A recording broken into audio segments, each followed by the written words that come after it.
and the dark came in warm and ordinary and nothing crept, and no lines formed and she slept. There are rooms in buildings where the light behaves differently, where the quality of silence has a texture you can feel, where the history of occupation, all the people who have lived and slept and woken and hidden and sought comfort in a space, leaves something in the walls, something in the objects, something especially in the things that touch the body, in the way that blankets touch the body, fully, warmly, in the dark. Most of these rooms are perfectly fine. Most of the things left in walls and objects and blankets are simply the ordinary residue of ordinary lives, sorrow and joy, and the great majority of experience which is neither, which is simply the daily texture of being a person, requiring to be fed and rested and connected and occasionally forgiven. This residue is not dangerous. It is not active. It is simply there, the way wood smoke is in an old house, the way the particular smell of a kitchen accumulates over years of meals. Some residue is more specific. Blanket writhe was specific. It had accumulated in this particular apartment, in this particular blanket, through a particular sequence of occupants who had each, in their own ways, been people who disappeared into comfort rather than being comforted. This is not a moral judgment. It is a description of a process. Each person who had pulled that blanket up and pressed their face into its warmth and wished themselves gone had left something. Not of themselves, not a ghost in the conventional sense, but a quality, a contribution to the collective pull of the thing. And the thing had grown, over time, not larger, but more particular, more attuned to the specific frequency of someone at the edge of their own absence. What Mara had done, what the old woman in the clothing shop had understood she might be able to do, which is why she'd let the blanket go with her, was not defeat it, was not cure it, or fix it, or exorcise it. What she had done was more like refuse to contribute to it, to take the warmth it offered without letting the warmth become a destination, to use the comfort as comfort rather than as cover. This was harder than it sounds. It required every time the specific small act of courage that is the naming of a thing, the refusal of silence, the unwillingness to let the unspoken thing become the thing that governs. It required every time sitting up. She sat up. This is the whole of it, really. She sat up. She sat up on the bad nights when the blanket was doing what the blanket did, when the fold crept and the warmth deepened and the stitched lines showed her the shape of her own absence, and she gripped the edge of the fold and she undid it, and she told the truth. She told it to herself mostly, which is where the telling has to start. She sat in the dark with the undone fold and the ordinary cold of a November night coming in past the window, and she said what was true, and the saying of it kept her here, in the room, in the bed, in the life that was hers, even when it felt like someone else's, even when it felt like less than she'd planned, even when it felt, as it would sometimes feel, as it would continue to sometimes feel, because this is how lives feel, like something she had not quite figured out how to live. She sat up. Every time. This is not the resolution of a ghost story. This is the resolution available to people, which is not resolution at all, but practice, the daily returning to the thing that is hard, the daily refusal of the comfortable disappearance. It is not dramatic. It doesn't make a good ending. It makes instead a life, imperfect, continuing, present. Rain settled into the windows in a steady, slow rhythm. The heater clicked on and off with patient timing. In the bedroom, the only real certainty was the bed. Sheets pulled smooth, blanket folded, corners tucked with deliberate care. A woman sat up in it, in the dark, and said the thing she had been not saying, and in saying it remained herself, in her room, in her life, in the world. The blanket lay flat. The warmth was ordinary. She lay back down, and outside the city continued its complicated, noisy, rain-soaked life. And somewhere in the building pipes moved water, and somewhere a door opened and closed, and someone on another floor laughed at something real, and the sound came through the walls and the floor and the ceiling and arrived in this room at 4 a.m. as a small gift, a proof, an argument for staying. Someone is awake, someone is here, someone found something funny in the dark. Mara heard it. She smiled. She slept. The thing about old buildings is that they remember, not the way minds remember, not with narrative or chronology, or the ability to distinguish between what happened and what was feared, but the way bodies remember, in structure, in the particular ache of a joint that was once injured, in the specific way a door swings on its hinges because of how the frame has settled over decades. Old buildings are, in this sense, bodies. They have their histories written in them not as records but as tendencies, inclinations. The way the light falls at a certain angle because of where a window was added in 1953, the way a particular floorboard speaks because of the nail that was never quite right. The 4th floor had its history. The 4th floor had its tendency. This tendency did not end with Mara because Tendencies of this kind are not the property of any single tenant, not expressions of a specific haunting that can be resolved and laid to rest. They are more fundamental than that. They are part of the building now, part of its particular way of being a building, part of what it offers to the people who come to live in it. And what it offered, on the 4th floor, was a particularly good, particularly complete, particularly seductive rest. The kind of rest you sank into and stayed in, and woke from feeling, not refreshed exactly, but emptied, and found you didn't mind the emptiness. Found the emptiness was easier than whatever it was you'd been carrying. After Mara, there was a man named Joel, who was in the middle of a divorce that had been going on for 2 years and showed no sign of concluding, who moved into 4A because the rent was reasonable, and the apartment was clean, and he didn't need much space. He needed somewhere to sleep, he told himself, just somewhere quiet to sleep, while everything else sorted itself out. He brought almost nothing with him. He slept on a mattress on the floor for the first week because his bed frame was in the moving truck that had not yet arrived.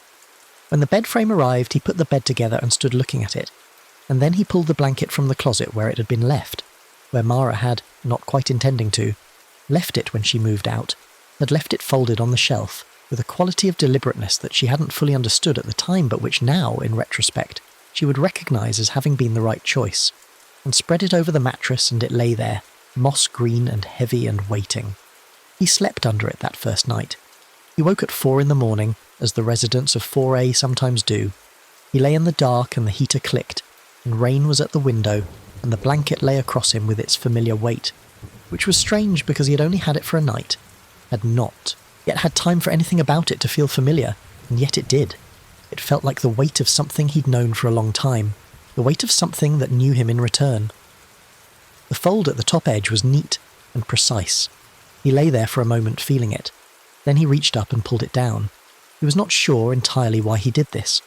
He had no prior experience with this blanket, no knowledge of what Mara had learned, no old woman in a closing shop to give him even the oblique warning of take good care of it. He had only the instinct, and this is worth noting because instincts of this kind are not random, they arrive from somewhere. The instinct that the fold was too neat, too insistent, that the warmth it was producing was the kind of warmth you wanted to examine rather than accept. He pulled the fold flat.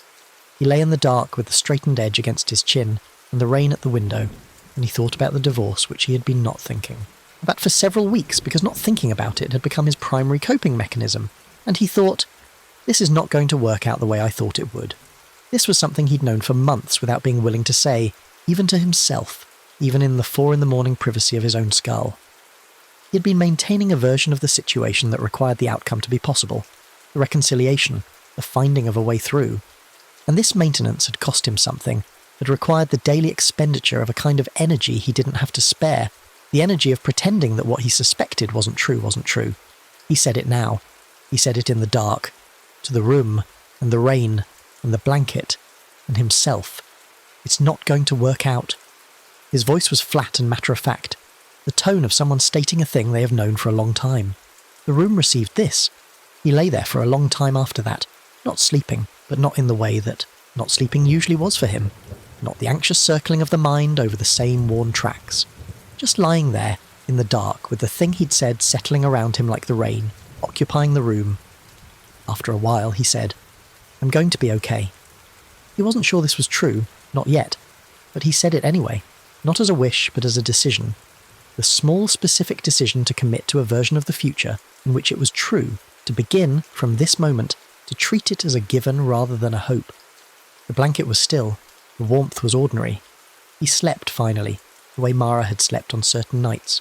Not the vanishing sleep that the blanket could offer, not the sleep of someone pulled gently out of the world, but the ordinary and perfect sleep of a person with real things to process, and a real day ahead, and a real life that needed living. He kept the blanket.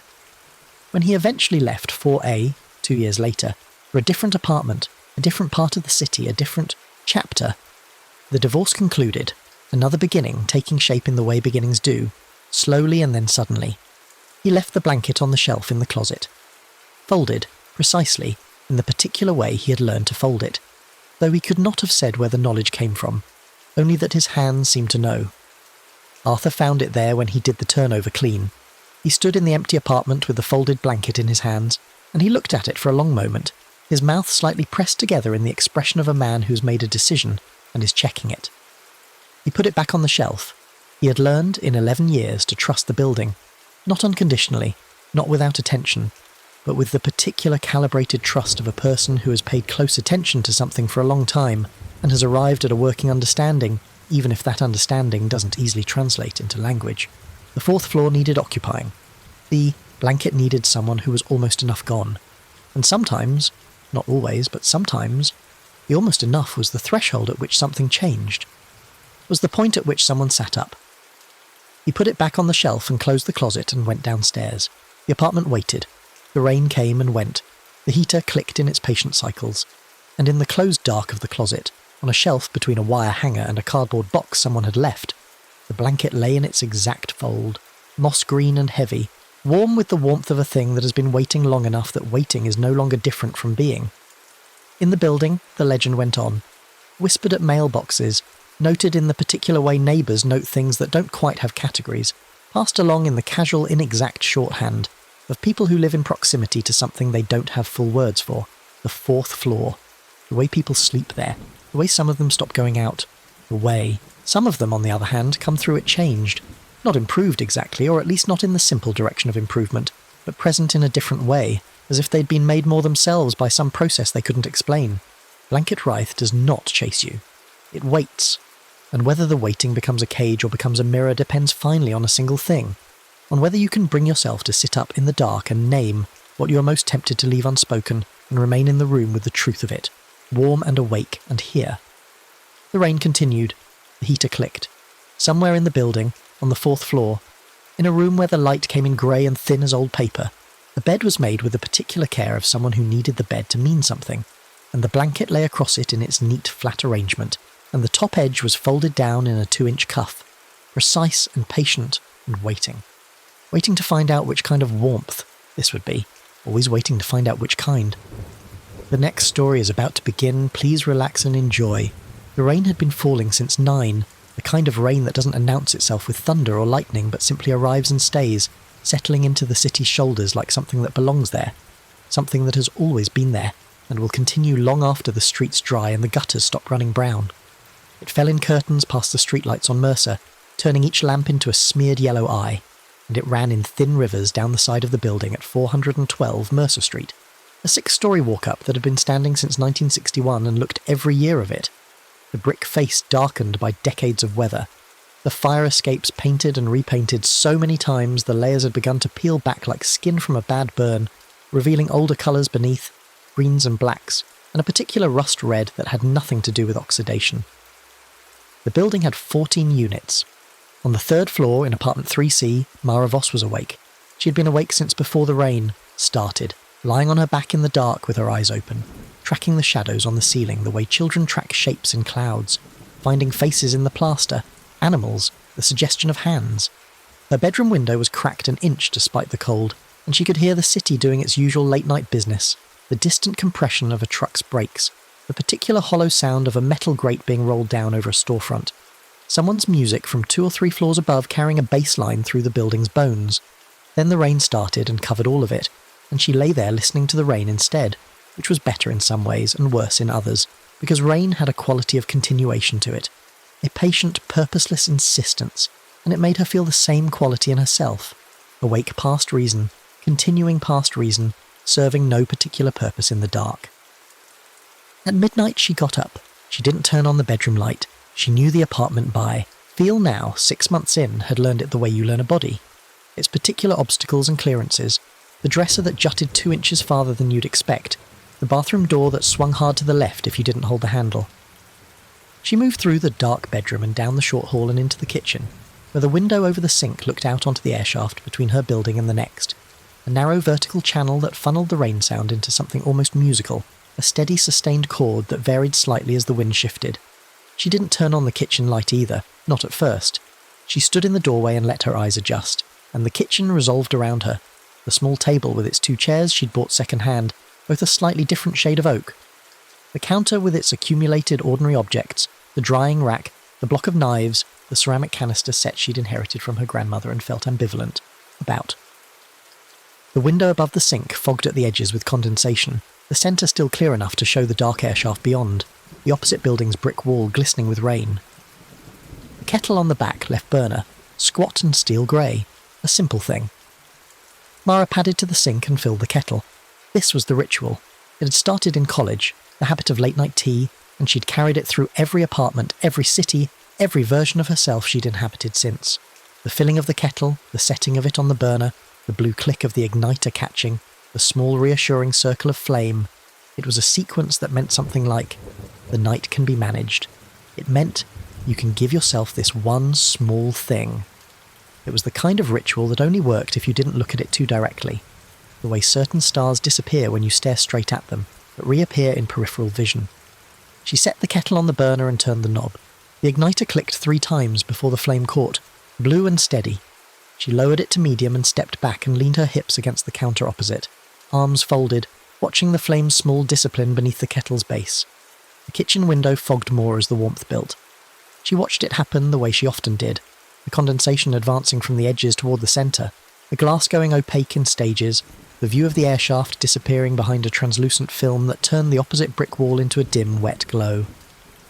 When the window was fully fogged, the kitchen felt more enclosed, more private, as if the walls had moved inward by a few feet. She had always liked this effect. It felt like the apartment was closing itself around her in a protective way, drawing the curtains, reducing the world to this small lit space. She got her mug down from the cabinet. It was a wide-bodied mug, hand-thrown, with an uneven rim and a glaze that had gone slightly, matte over years of use, her favourite for no articulable reason except that it sat well in 2 hands and the weight of it felt right. She set it on the counter beside the stove and got out the box of tea, the same kind she'd been buying for years, the orange and white box, the chamomile with a hint of something smoky underneath that she'd never been able to identify. Then she waited. The rain came down in the airshaft. The flame burned below the kettle. The kitchen was quiet in the way only late-night kitchens are quiet, the quality of quiet that has texture, that is different from afternoon quiet or evening quiet, more interior, more like the quiet inside a held breath than the quiet of simply being alone. Mara stood with her arms folded and looked at the kettle and thought about her day, in the fragmentary, involuntary way thoughts come at midnight, when you're tired but not sleepy. The meeting she'd half participated in, the 3 emails she'd sent and then wished she could unsend, the lunch she'd eaten at her desk in 7 minutes because it felt indulgent to take longer, the conversation with her sister that had ended badly, not badly dramatically, just badly in that particular way where nothing was resolved and both people knew it and hung up anyway. She thought about the project she was behind on and the presentation she hadn't started, and the fact that she'd told herself she would exercise 4 times this week and had done it once. She thought about the way her upstairs neighbour walked across the floor, the heavy deliberate stride of someone who lived emphatically in their body, the way it came through her ceiling at odd hours. She noticed she was doing it again. The inventory, the cataloguing of evidence for the case against herself, assembled nightly, admitted without question, sentenced without appeal. She tried to stop. She looked at the kettle and listened to the rain, and tried to simply be in the kitchen at midnight, a person waiting for water to boil, which was a simple and neutral thing to be. The kitchen window had fully fogged by now. The glass was a grey-white opacity, and in the centre of it, where the condensation was thickest, a small oval had appeared. Not fogged like the rest, but clear, as if a palm had been pressed against it from the outside and then withdrawn, leaving a brief porthole. She looked at it without much interest. Windows did things like this. Condensation was uneven, formed in patterns that looked deliberate and weren't. She turned back to the kettle. The water was beginning to shift, the small sounds of convection becoming audible, a low stirring beneath the metal, the system waking.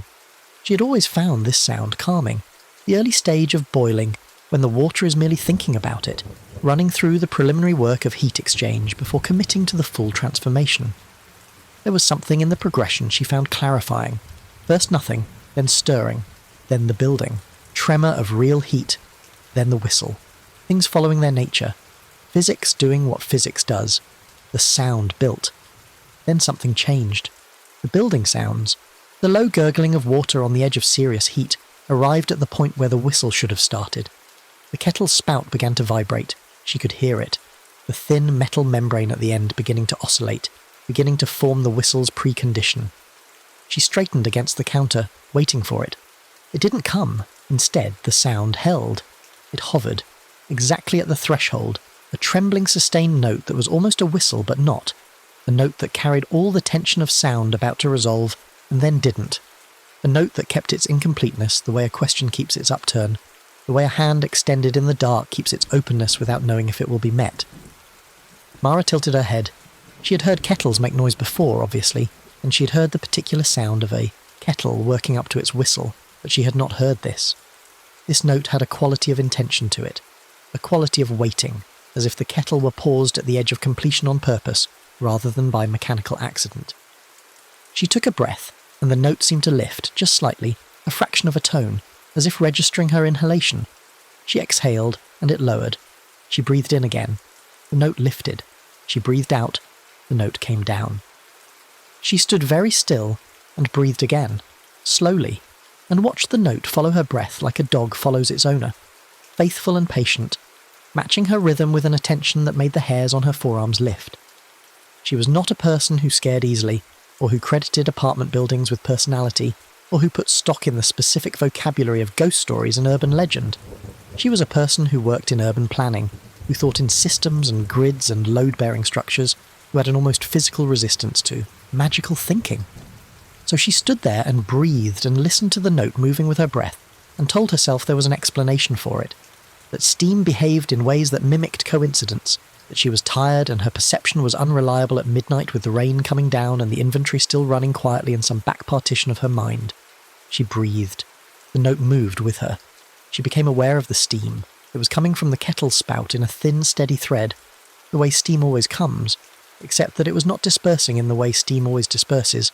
It was gathering, not rising and spreading and thinning into invisibility the way normal steam does, but rising and very slightly cohering, the thread of it bending and folding and building a shape in the air above the spout, a shape that had no edges and no resolution, but that her eyes, in the way eyes work, were finding faces in.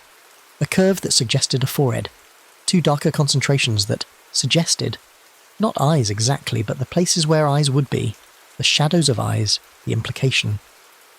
The shape lasted 3-4 seconds, a loose and foggy impression of a face, soft and formless as a thought you almost had.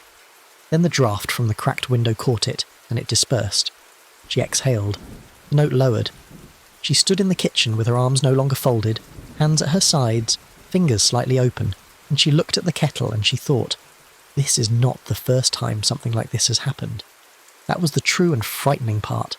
Not the steam, not the note matching her breath, but the sudden surfacing of a memory she had filed away and not examined. 6 weeks ago, on a different rainy night, she'd woken at 2 a.m. with her hands very cold and found herself in the kitchen without knowing exactly how she'd gotten there, standing at the counter with both palms pressed flat to the surface, the kettle already on the burner, already hot, already in that pre-whistle state, already making a sound she had told herself, in the morning, had been a dream. She looked at her mug. The mug sat on the counter where she'd set it, empty. But on the countertop beneath the mug's base, spreading outward from it in a perfect circle, was a warm ring, the precise signature of a full mug, the heat transfer mark of hot liquid inside ceramic pressed to laminate. She bent and looked at it more closely. She touched the ring with her fingertip. It was warm, not hot, not body temperature, but warm in the specific way a surface is warm after something hot has rested on it. The mug was empty. It had been empty since she'd set it down. She picked it up and held it and felt, unmistakably, quietly, wrongly, warmth at the rim. The inside of the rim, where a mouth would go. A warmth that had no business being there, that was inconsistent with the mug having sat in a kitchen cabinet for hours before she'd retrieved it. Not scalding, not aggressive. Gentle. The warmth of something that wanted to be drunk. She set the mug back down. The note from the kettle continued, patient and held at the edge, rising and falling in small increments with her breath. The fog on the window cleared in another small oval, slightly larger than the first one, slightly more centred, the approximate shape and placement of a face held up against glass from the outside. The air shaft beyond was visible through it for a moment. Wet brick, the vertical channel of rain, the dark opposite wall, and then the condensation moved back in and covered it again, slowly, the way skin heals over a small cut. Mara said, "What do you want?" She said it to the kettle, which was absurd, and she knew it was absurd, and she said it anyway because the kitchen felt like a place where speaking directly was the appropriate response to the situation. The note held. The steam thread from the spout continued its thin, rising line.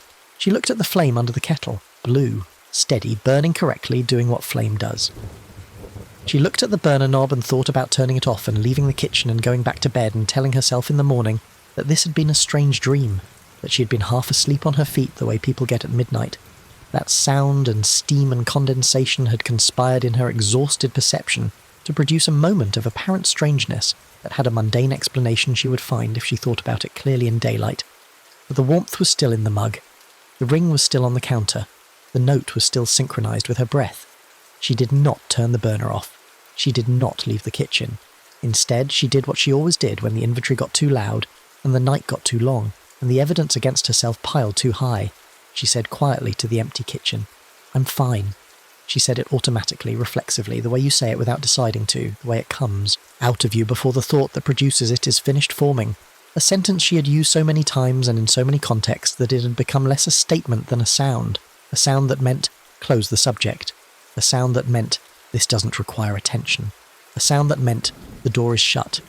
The note stopped, the steam dispersed, the window fog settled into ordinary condensation, unmoving, without the strange oval clearings. The kitchen was exactly what a kitchen is at midnight, with a kettle on the stove and rain outside. Ordinary, slightly cold, smelling of chamomile and metal. Mara stood in the quiet and waited for the whistle. It never came. The kettle sat on the burner with the flame still underneath it and the water inside it hot. She could hear it. The water was unquestionably hot. The gurgling of fully heated water was audible, but no whistle came. The note was gone, and nothing had replaced it. Not completion, not the clean resolution of a proper boil. Just silence where the whistle should have been. Suspended silence. The kettle holding its hot water without releasing it, without the sound that should have followed. The way a scream holds in a chest just before it becomes a scream. She turned the burner off. The flame clicked out. She stood in the dark kitchen with the cold coming in through the cracked window, and the rain in the air shaft and her mug on the counter with its ghost warmth and its ring. And she poured the tea from the now silent kettle because the water was hot anyway, and the bag steeped, and she held the mug in both hands and drank it. Standing up, and it tasted like nothing. Or rather, it tasted like tea. Always tastes when you're not really there. When the act of drinking it is only going through the motions of comfort rather than receiving any. She went back to bed. She lay in the dark with the rain still falling and thought, "I'm fine." In the kitchen, the kettle cooled. In the morning there were 3 rings on the counter. Perfect circles of warmth impression. Dried now, slightly discoloured. She hadn't put the mug down 3 times. She had put it down once. She didn't tell anyone about the kettle. This was not a decision she made consciously. It was more that the category of things she reported to other people had boundaries she maintained without inspecting them too carefully, and the kettle fell outside those boundaries the way a lot of things did. The way the 2 in the morning appearances in the kitchen fell outside them, the way the inventory fell outside them, the way the particular quality of her insomnia fell outside them. Not because they were shameful exactly, but because reporting them required a kind of admission she wasn't ready to make, which was that she was not always fine, that some nights the ordinary objects of a kitchen became strange to her, and she stood among them in the dark, unable to explain herself even to herself, so she went to work on Thursday and did her Thursday things, and came home and made dinner and did the dishes and talked to her sister, briefly, a shorter call than usual, and went to bed at 11:30, which was early for her. She was asleep by midnight, which was unusual. She woke up at 2:14. The kettle was already making the sound. She could hear it from the bedroom. The almost whistle, thin and sustained and patient, finding its pitch in the dark apartment, coming through the wall between the kitchen and the hallway, with a clarity that suggested it had been building for a while, that it had not just started but had been there for some time at the edge of her sleep, incorporating itself into whatever she'd been dreaming, and she was awake now because the note had reached a pitch that no longer allowed sleep. Not because it was loud, but because it had entered some frequency that bypassed the ears and went directly to the part of the brain that monitors for wrongness. She lay in bed and listened, rise and fall with her breath. She got up. In the kitchen, the front left burner was on. She had used the front left burner for dinner, pasta with the large pot, and she had turned it off. She had turned all the burners off. She was careful about this. She was the kind of person who checked the burners before bed, a habit instilled by a college roommate who'd left a burner on for 6 hours once, and they'd come home to a kitchen full of a thin, shimmering heat and a faint smell of gas. She was certain she had turned them all off. The front left burner was on. The kettle sat on the back left burner, which was also on, and the water inside was at that exact trembling threshold, and the note was coming from the spout with its quiet, sustained persistence, and the steam thread was rising and gathering above the spout, and there it was again. The face shape, softer than before, more diffuse, less a face than the place a face would be, the volume of air where features would be placed if something were there to have them. She stood in the doorway and looked at it and said nothing. The note moved with her breath. She walked into the kitchen and looked at the mug on the counter. There were 4 rings on the counter beside the drying rack, not where she'd left the mug the previous night, but arranged in a loose arc, as if someone had been picking the mug up and setting it down in different positions, rehearsing it, practicing the gesture of comfort. The rings were warm, fresh. She looked at the window. The fog had done the oval clearing 3 times. She could see the overlapping shapes in the condensation. 3 clearings of slightly different sizes, as if whatever was pressing against the glass from the other side had tried 3 times, learning something with each attempt. She stood in the kitchen and breathed. The note moved with her breath. She said, "I know." She didn't know what she meant by that. She said it anyway into the kitchen and felt it was true. The note held. She looked at the burner knob and thought about the rules she didn't know yet, the specific sequence of actions that would close this properly, the way all stories of this kind have a sequence. Not because the universe is moralistic, but because rituals require form, and form requires sequence, and some things in the world respond only to their proper form, the way locks respond only to their specific keys. She didn't know the rule yet, but she understood she was inside a situation that had rules, that there was an appropriate response and that she had been giving the wrong one. She turned the burner off. The flame clicked out. The note lingered. 1 beat, 2 beats, falling slowly like a note on a piano after the key is released, the sustain pedal still down, then faded into the kitchen's quiet. She stood in the quiet. She put both hands around the empty mug, not to do anything, not to perform, just held it. The empty ceramic cylinder, wide and hand-thrown and slightly irregular. The glaze gone matte from years. The rim she could feel under her thumbs, the specific weight of it. She held it the way you hold something you've been carrying for a long time when you finally set it down on a table. Not with relief exactly, not dramatically, but with a simple acknowledgement that it has weight, that it has been in your hands, that your hands have been around it. She held it for 1 full breath. Inhale, slow. Exhale, slow. And in that breath, in the specific quiet of the kitchen with the rain in the air shaft and the burner off and the steam dissipating, she thought, 1 small kindness. Not a program, not a self-improvement plan. 1 small kindness tonight, right now, for no reason other than that it was midnight and she was tired and the night had been long. She thought, I don't have to answer the emails tonight. That was it. That was the thing she found. A small, true thing, unremarkable in scale, enormous in the resistance she had built against it over the course of the previous 6 hours, during which she had checked her email 4 times after dinner and started responses she hadn't finished and felt guilty for not finishing them, and felt guilty for checking in the first place, and felt guilty for feeling guilty. The recursive machinery of self-accounting that ran in her without being asked, without being fed, generating judgment from nothing, endlessly productive. She did not have to answer the emails tonight. They would exist in the morning. They would be answered in the morning. She did not have to earn sleep by completing the day's ledger first. She held the empty mug, held the breath, let the breath go. The kitchen felt not fixed, not transformed, nothing so complete or cinematic, but slightly less watchful. The air shifted. The window fog settled into ordinary condensation without clearing in any particular shape. The kettle sat on the burner, just a kettle, just metal cooling in the natural way of things. She filled it again. She set it back on the burner and turned it on, and this time the water built to its proper boil with a clean, conventional progression. The small sounds of heating, the gathering tremor, the full whistle, sharp and uncomplicated, arriving without hesitation. She poured the tea. She held the mug in both hands and felt warmth in her palms and let the warmth be what it was. She stood at the kitchen window, which had fogged again in the ordinary way, and she drank her tea. The rain fell in the air shaft. Her upstairs neighbour's footsteps tracked across the ceiling, a single pass, unhurried, then silence. The city outside did its late things. She finished the tea. She rinsed the mug. She went back to bed. In the morning, the counter had 1 ring on it, perfectly normal from the mug she'd set down once. This would be, in a reasonable story, the end of it.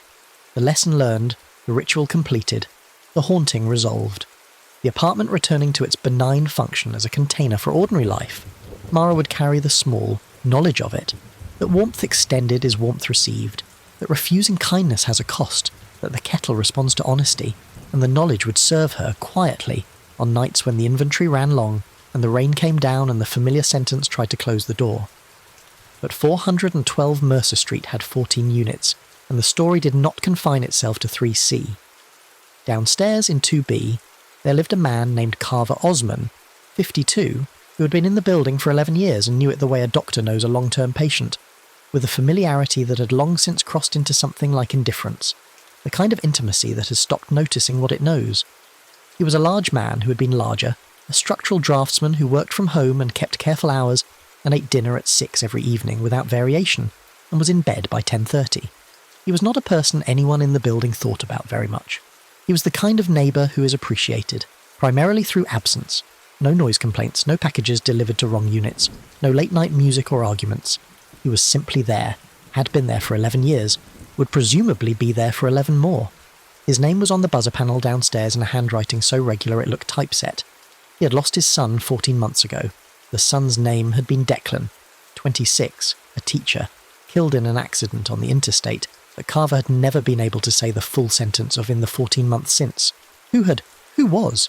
He could not complete it, had not completed it, not in conversation, not in his own interior monologue, so that the fact of it existed in him as a permanent unfinished sentence, a clause without a main verb, his son who had been 26 and a teacher, and who had, and then nothing, the sentence breaking every time.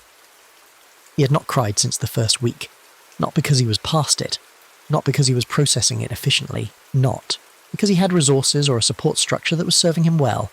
He had simply locked the room and kept walking. It was the only technique he knew, learned from his own father, a man who had built his emotional life on the same plan a ship is built. Double-hulled, compartmentalised, so that a breach in one section doesn't flood the whole. You shut the compartment, you keep the ship moving. He kept the ship moving, he worked, he ate at 6, he slept at 10:30, he spoke to his sister once a week on the phone and said the word fine so many times per call that it had ceased to be a word and become a recurring sound, a placeholder, a way of using the space where information would go. He made tea every evening at 9, the same kind his wife had liked before she'd left, 8 years ago now, before Declan had grown and moved out and started his life.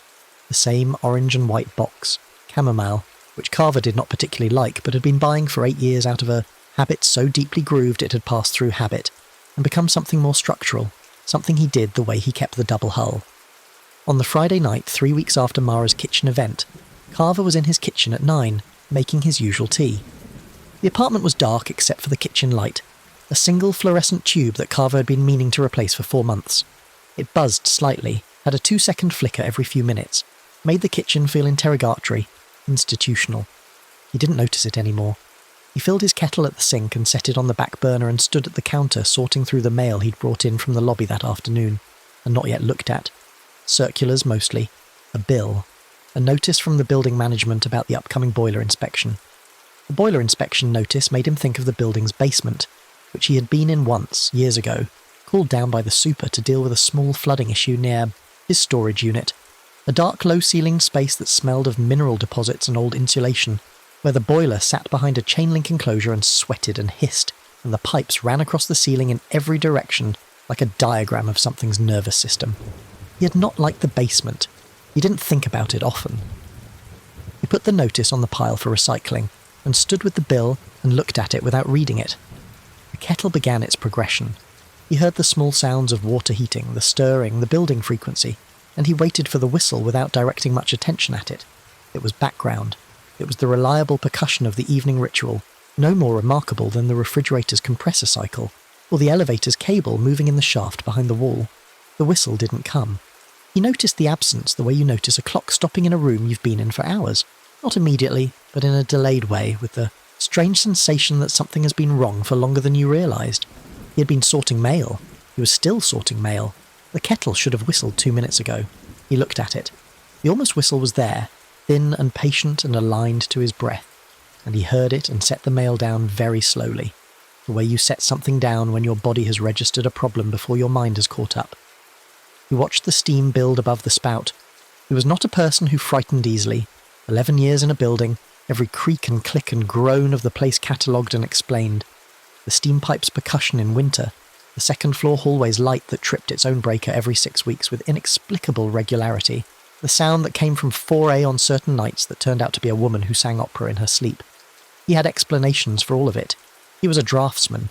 He believed in load and force and dimension and the specific tolerances of materials. He did not, as a philosophical position, believe in things for which there was no load-bearing explanation. He watched the steam gather into its face shape. He stood in the kitchen with the fluorescent light flickering its 2-second flicker and the face shape in the steam and the note moving with his breath, and he experienced a sensation he had not experienced in 14 months, which was the complete cessation of the double hull system. Not a breach in one compartment. All compartments at once, no longer functioning. The ship taking on water through every wall simultaneously. He put his hands on the counter and held on. The steam face was not Declan's face. He needed to be clear about this with himself, in the kitchen, holding the counter at 9 in the evening. It was not a face at all. It was a concentration of steam vapour that his grieving and exhausted and isolated visual cortex was finding features in, the same way you find faces in wood grain or clouds, or the patterns of bathroom tile, pareidolia, a neurological artifact of the system's tendency to prioritise face detection above almost every other cognitive function. It was not Declan. It was not Declan. The almost whistle rose with his breath, fell with his breath, rose with his breath. He was crying. He discovered this the way you sometimes discover you've been crying without deciding to, finding your face wet and your throat working around something that hadn't announced itself as grief, but arrived as grief. He had not cried in 14 months. His face had apparently been waiting. His throat had apparently been waiting. He stood in the kitchen with his hands on the counter and the fluorescent light flickering and the note moving with his breath, and he cried in the kitchen at 9 in the evening, which was not the kind of thing Carver Osmond did. The steam face held. Then, slowly, like a thought completing, it dispersed. He stood in the kitchen crying, and the note continued, and the mug was on the counter, and the ring of warmth was spreading beneath it, and the window was doing the oval clearing, and he said, "I miss him." He said it into the kitchen, to the kettle, to the steam, to the night and the rain that had started again. It had been raining all week, every night, the city having one of its wet periods, and the words were the first true words he had said in 14 months. True in the sense of being aligned with something real inside him. Not fine, not moving forward, not okay, but I miss him, which was true, which was exactly and completely true, which contained no manoeuvre and no protection, and no double hull. He stood in it. After a while he turned the burner off. He put both hands around the empty mug. He breathed. He thought, one small kindness. He could not call his sister. Not tonight, not at 9, not in the state he was in, not with the sentence still unfinished in him. But he could. And this was the kindness. Exactly as small and exactly as real as it needed to be. He could take tomorrow off. He was his own employer, worked for himself, set his own hours. He had not taken a day off since before the accident, had worked straight through the days immediately after, through the funeral and the clearing of Declan's apartment and the weeks and months that followed. Because work was the double hull, work was the compartment that stayed functional, work was the thing he did instead of the thing he couldn't do. Tomorrow he could not work. He could simply be in the apartment with the rain, without the spreadsheets and the drafting software and the structured forward motion of professional obligation. He could sit with the unfinished sentence and not demand that it finish. He held the mug. He breathed. One full breath. The kitchen settled. The note was gone. The window was ordinary. The fluorescent light flickered once more and then, for no electrical reason, stabilised. Held its light clean and steady, the buzz extinguished. He made the tea properly. The kettle on the burner, the water building to its clean whistle, the whistle arriving fully, no hesitation. He poured it. He sat at his kitchen table, which he rarely sat at, preferring the couch, and he held the mug in both hands and drank the tea he didn't particularly like, and outside the rain fell with its patient, purposeless insistence, and he let it. He did not finish the sentence. Not tonight. But he let the sentence exist inside him without locking the compartment, and it was different from the compartment. It was not better, but it was different, more accurate, more honest about the shape of the thing. In the morning he did not work. In 4A, the woman who sang opera in her sleep was named Giulia Ferrante. She was 38, a cellist in the city orchestra, Italian by birth and New York by most of her adult life. A small, angular woman with wire-frame glasses and a quality of attention that made people feel when she looked at them that they were being considered in their entirety. She had lived in 4A for 3 years and knew the building well enough to know its sounds. The steam pipes, the elevator, the man downstairs who walked across his floor with emphatic steps, the woman in 3C who ran her kettle at midnight. The opera she sang in her sleep varied. Her roommate, before the roommate had moved out in January, had reported it with affectionate precision. Mostly Verdi, occasionally Puccini, once an extended passage from something that had sounded. The roommate said, like Wagner at the bottom of the sea. She herself had no memory of it. She slept deeply, the sleep of someone who spent her days in physical and intellectual demand, and the sleeping opera was a thing her body did independently, as if there were a second Julia who lived at the back of the first one and came out only when the front one was sufficiently out of the way. She was not insomniac. She was not in crisis. She was, by her own assessment, doing well. The season was going well. She had a solo coming up in March that she was prepared for. She had friends she saw and dinners she attended, and a romantic situation she described to those friends as complicated but fine. She was fine. She used the word naturally and without resistance, meaning it, or meaning something in the vicinity of it, something close enough. She had a habit, though, that she'd carried since conservatory.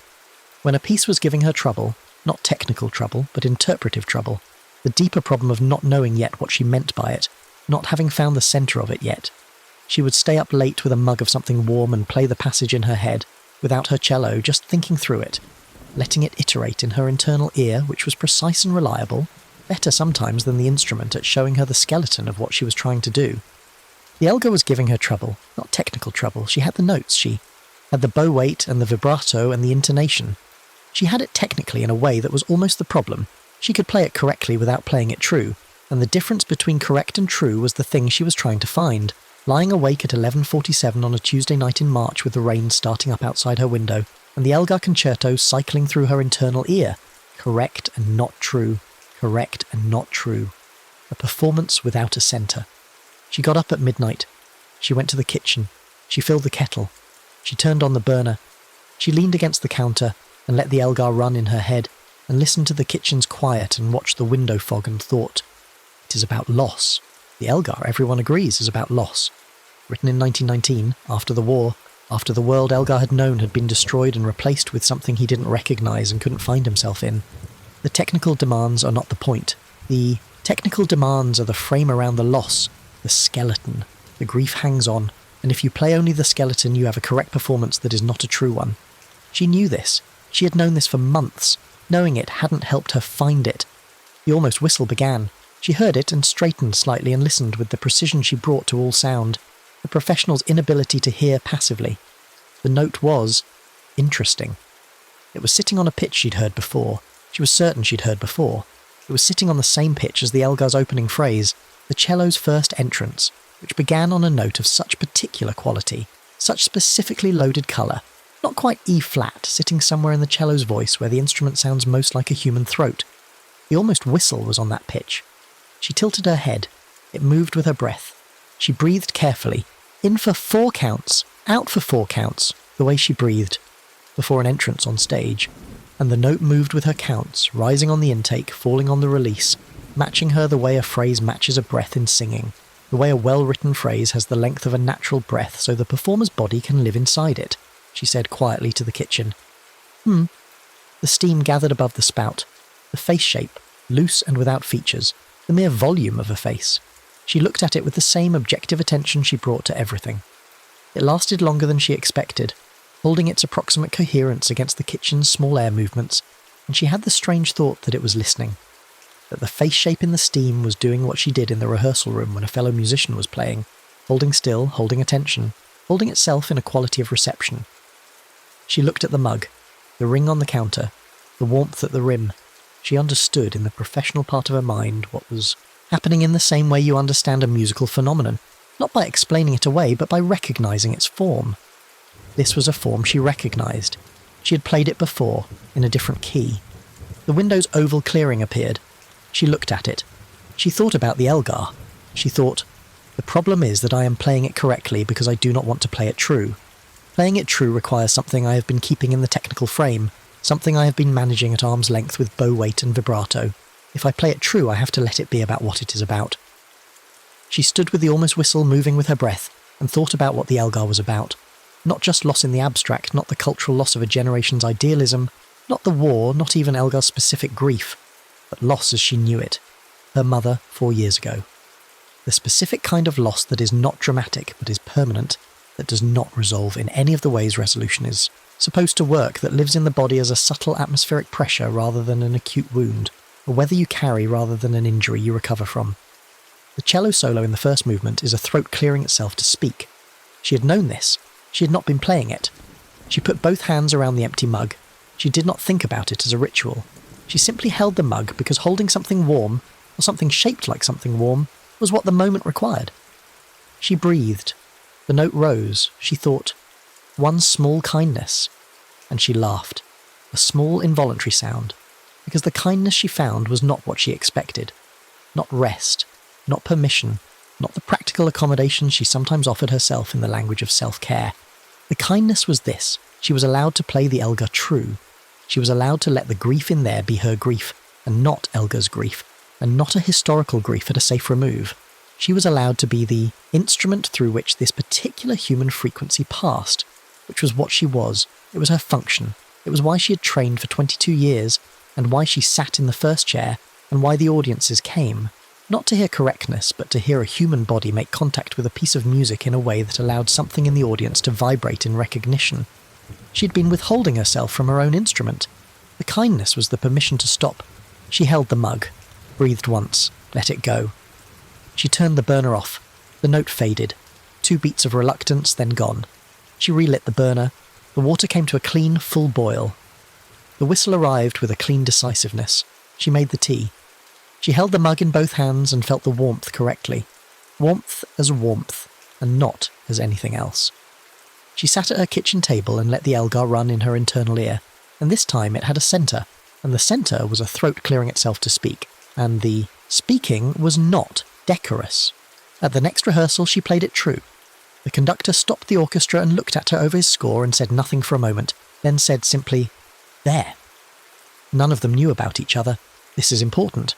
Mara in 3C, Carver in 2B, Julia in 4A. They shared a building, shared walls and ceilings and the building's particular sounds, but they did not share what had happened in their kitchens. They carried it in the private way people carry things they cannot fully explain, filed in the category of experience that resists language, that loses something in the telling, that belongs to the interior the way the interior belongs to itself. But the building knew. 412 Mercer Street knew its residents the way buildings do, which is to say, structurally, through load and frequency, through the small vibrations of human habit transmitted through floor and ceiling and wall, the weight of a step, the resonance of a voice, the specific frequency of grief or relief, or the particular tension of a person standing in a kitchen at midnight trying to decide whether comfort is permitted. Buildings accumulate this. Old buildings especially. They hold it in their materials the way wood holds the shapes it grew in, the way stone holds the water that moved through it. The accumulation is not memory exactly. It is more like tuning. A building becomes tuned to its residents, becomes calibrated to their frequencies, begins to resonate at the same pitches.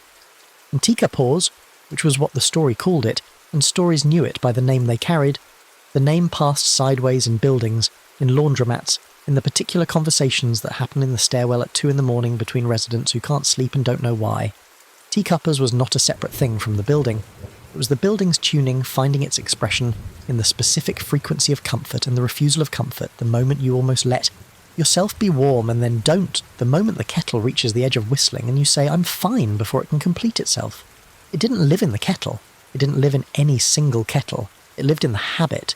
It lived in the space between the hand reaching for warmth and the sentence that closed the door. In 5C, on the 5th floor, in the corner unit with a window that looked down onto Mercer Street rather than into the airshaft, there lived a woman named Rhea Park, 29, who had not been sleeping for 5 weeks. Not insomnia in the Mara sense, not grief in the Carver sense, not the meaningful wakefulness of an artist finding her way through a problem.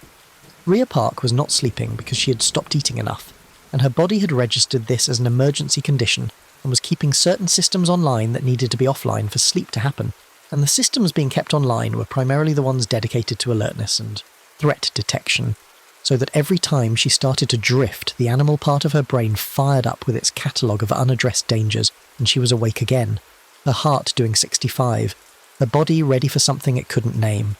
She was, by the standards of most observable metrics, fine. She was employed, she was functional, she answered emails and kept commitments, and presented in meetings and made the sounds of a person who was doing okay, and they were convincing sounds because she had been making them for a long time, since before the 5 weeks, since a time she couldn't precisely locate when she'd started to understand, without deciding to understand, that her hunger was something she could manage, that the management of it was something she could be good at, that being good at it had a value she could not clearly articulate, but which felt structural, load-bearing, an achievement against which the day could be measured. She had been in the building for 8 months. She had not bought a kettle. On the Friday night of the 6th week at 11, she was in her kitchen not to make tea but to drink water, which she did drink. Water she permitted herself freely. She poured a tall glass from the tap and stood at the counter drinking it and looking at the window, which faced the street and showed the rain-lit amber of the city's wet night sky. The reflections of the street lamps in the puddles on Mercer 4 stories below, the occasional late pedestrian with an umbrella. She heard the sound. It was not coming from her kitchen. It was coming from somewhere inside the building, through the wall or the floor or the ceiling. Not loud, not insistent, but clear. A thin, sustained note at the edge of something. A note she recognised without knowing why she recognised it. A note that sat in her chest with a quality of familiarity that made no sense because she had never heard it before. She stood at the counter with her glass of water and listened. It moved, slightly, rose and fell. She became aware that it was moving with her breath. Not possible, she thought. It's coming through the wall. But it moved with her breath. She breathed slowly and it moved slowly. She breathed faster and it moved faster. She stood in the kitchen at 11 on a rainy Friday night and breathed, and the note from somewhere inside the building moved with every breath she took. On the counter beside her glass, where nothing had been a moment ago, there was a mug. It was not her mug. She had 2 mugs in the cabinet above the coffee maker, both given to her by her mother at different times, a blue one and a green one. This was neither. It was a wide-bodied mug, hand-thrown with an uneven rim and a glaze gone slightly matte from use, the particular kind of mug that looks like it belongs to someone who's been using it for years. It sat on her counter as if it had always been there, and beneath it, spreading from its base in a perfect circle, was a ring of warmth. She looked at it for a long time. She reached out and touched the rim. Warmth. Genuine warmth. Not imagination. Not the heat of a palm briefly applied. The warmth of something that had been held, repeatedly, by someone who needed it. She stood in her kitchen on the 5th floor, and the note from somewhere below moved with her breath, and the mug sat on her counter with its ring of warmth and her glass of water in her hand, and she felt something she hadn't felt in a long time, which was seen. Not in a good way, not comfortably. Seen in the way of a thing you've been hiding very carefully being noticed anyway. Seen in the way that makes the hiding visible, makes the careful architecture of concealment suddenly apparent as architecture rather than landscape. The structure of it exposed. She felt it in her throat and behind her eyes and in her chest, with a pressure that was not comfortable and was not what she would have said she wanted. She set down the glass of water. She picked up the mug with both hands. It was empty. She held it. The note through the wall moved with her breath. She held the mug and breathed and thought about one small kindness, which was a phrase that had surfaced in her mind without origin, without attribution, a phrase that was simply there in the kitchen with her the way the mug was there. One small kindness. She stood in the kitchen and tried to find it, the way you try to find a word at the edge of memory, the way you circle towards something that keeps moving. She tried. I can go to sleep now, but it didn't feel true, because sleep was not hers to give herself. Sleep happened or didn't based on conditions her body set without consulting her. She tried. I can eat something tomorrow. But this one felt like a contract rather than a kindness, the language of it already contaminated with the management system's vocabulary, the conditional future tense of a bargain she'd already made and broken a dozen times. She stood with the mug and breathed. The note moved. The window was fogging at the edges, the amber street glow softening behind condensation, the city going gentle and blurred. She thought, I am not fine. It was not what she'd been trying to find. She had been trying to find a kindness and had found instead an honesty, which was not the same thing, but which might, she held it in the kitchen, testing it, which might be the same thing. For her, in this kitchen, tonight. That the one small kindness available was the withdrawal of the sentence, the removal of the lid, the acknowledgement that the door she'd been closing every time comfort appeared was not keeping her safe, but was keeping her in the dark, and she was tired of the dark. She was genuinely and thoroughly tired of the dark, and that was real. That was the most real thing in the kitchen, more real than the mug or the note or the warmth at the rim. I am not fine. She held it. One breath. She did not relight any burner. There was no burner involved in. The kitchen tonight. No kettle. No flame. But the note through the wall faded as she breathed out slowly, over 2 beats, then silence. The mug in her hands was just a mug again, someone else's mug, hand thrown on her counter for no explicable reason. But the warmth at the rim persisted, and she held it a moment longer, then set it gently on the counter beside her glass. She did not sleep that night, but in the morning she called someone. She called a number she'd had in her phone for 4 months, filed under a name that was a description rather than a person, the description being resource for when things are not fine, and she'd never called it because things were always fine, she was always fine, there was nothing to report. She called it in the morning in her kitchen with the winter light coming in through the street-facing window, and the puddles on Mercer drying in the pale sun, and the mug still on the counter, still there, still real, still unmistakably someone else's, warm at the rim in a way that should not have been possible overnight. She made an appointment. The mug was gone when she came home. She looked at the spot where it had been, and there was only the ring on the counter, the warm impression of its base, and she stood and looked at it for a moment and felt neither frightened nor relieved, but something in the vicinity of both, something that had the quality of being correctly perceived, of seeing yourself clearly in a mirror rather than the softened version, and finding the accurate reflection neither flattering nor condemnatory, but simply true. She did not replace it. She did not go to the kitchen cabinet and get out the blue mug or the green mug and hold one of them in both hands on the theory that the form of the thing could substitute for its function. The form of the thing was not the point. The point was the warmth. The point was the receipt of it. She drank water and went to bed and slept 6 hours, which was not enough, but was more than 5 weeks of almost nothing. Here is what I am going to tell you about the building now, and I am going to tell it directly rather than sideways. The building had been keeping this for a long time. Not Tikapors.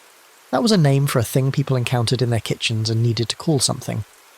The building itself had been keeping something older than the name, something that had lived in the structure since the 1960s, or maybe before, since the ground it was built on, since the specific intersection of Mercer and 4th, which had been, before the apartment building, a rooming house, and before the rooming house a different kind of dwelling entirely, and at each stage of its existence the building or its predecessors had been a place where people lived alone with their habits, where the habits of late-night rituals accumulated in the walls, where the specific frequency of comfort and its refusal had been playing long enough to tune the building to it.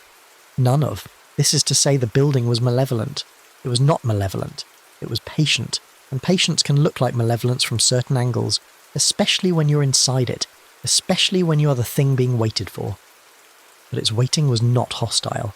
It was more like the patience of a thing that understands the rhythm of a process and is not trying to accelerate or resolve it, but simply holding space for it, the way a room holds space for what happens inside it, undemanding, present, there.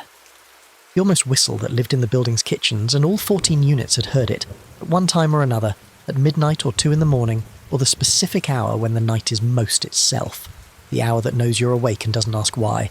The almost whistle was not a sound the building made. It was the sound the building recognised, the sound of a person at the threshold, at the exact edge, the kettle about to complete itself and the person about to allow completion, the moment before the sentence that closes the door. The building knew this sound the way a body knows the sound of its own name, and Tikapors held it there, kept the threshold open, made the moment longer than it would otherwise be, lingered in the trembling note, stretched the instant of almost into a space large enough to examine, not to force a choice, not to coerce comfort, just to make the option visible, to make the reflex of refusal slow down, long enough to be seen as a reflex rather than a truth. In apartment 1A on the ground floor lived a 67-year-old man named Percival Oduya, who had survived things I will not list here because the list would take too long, and because listing them is not the point.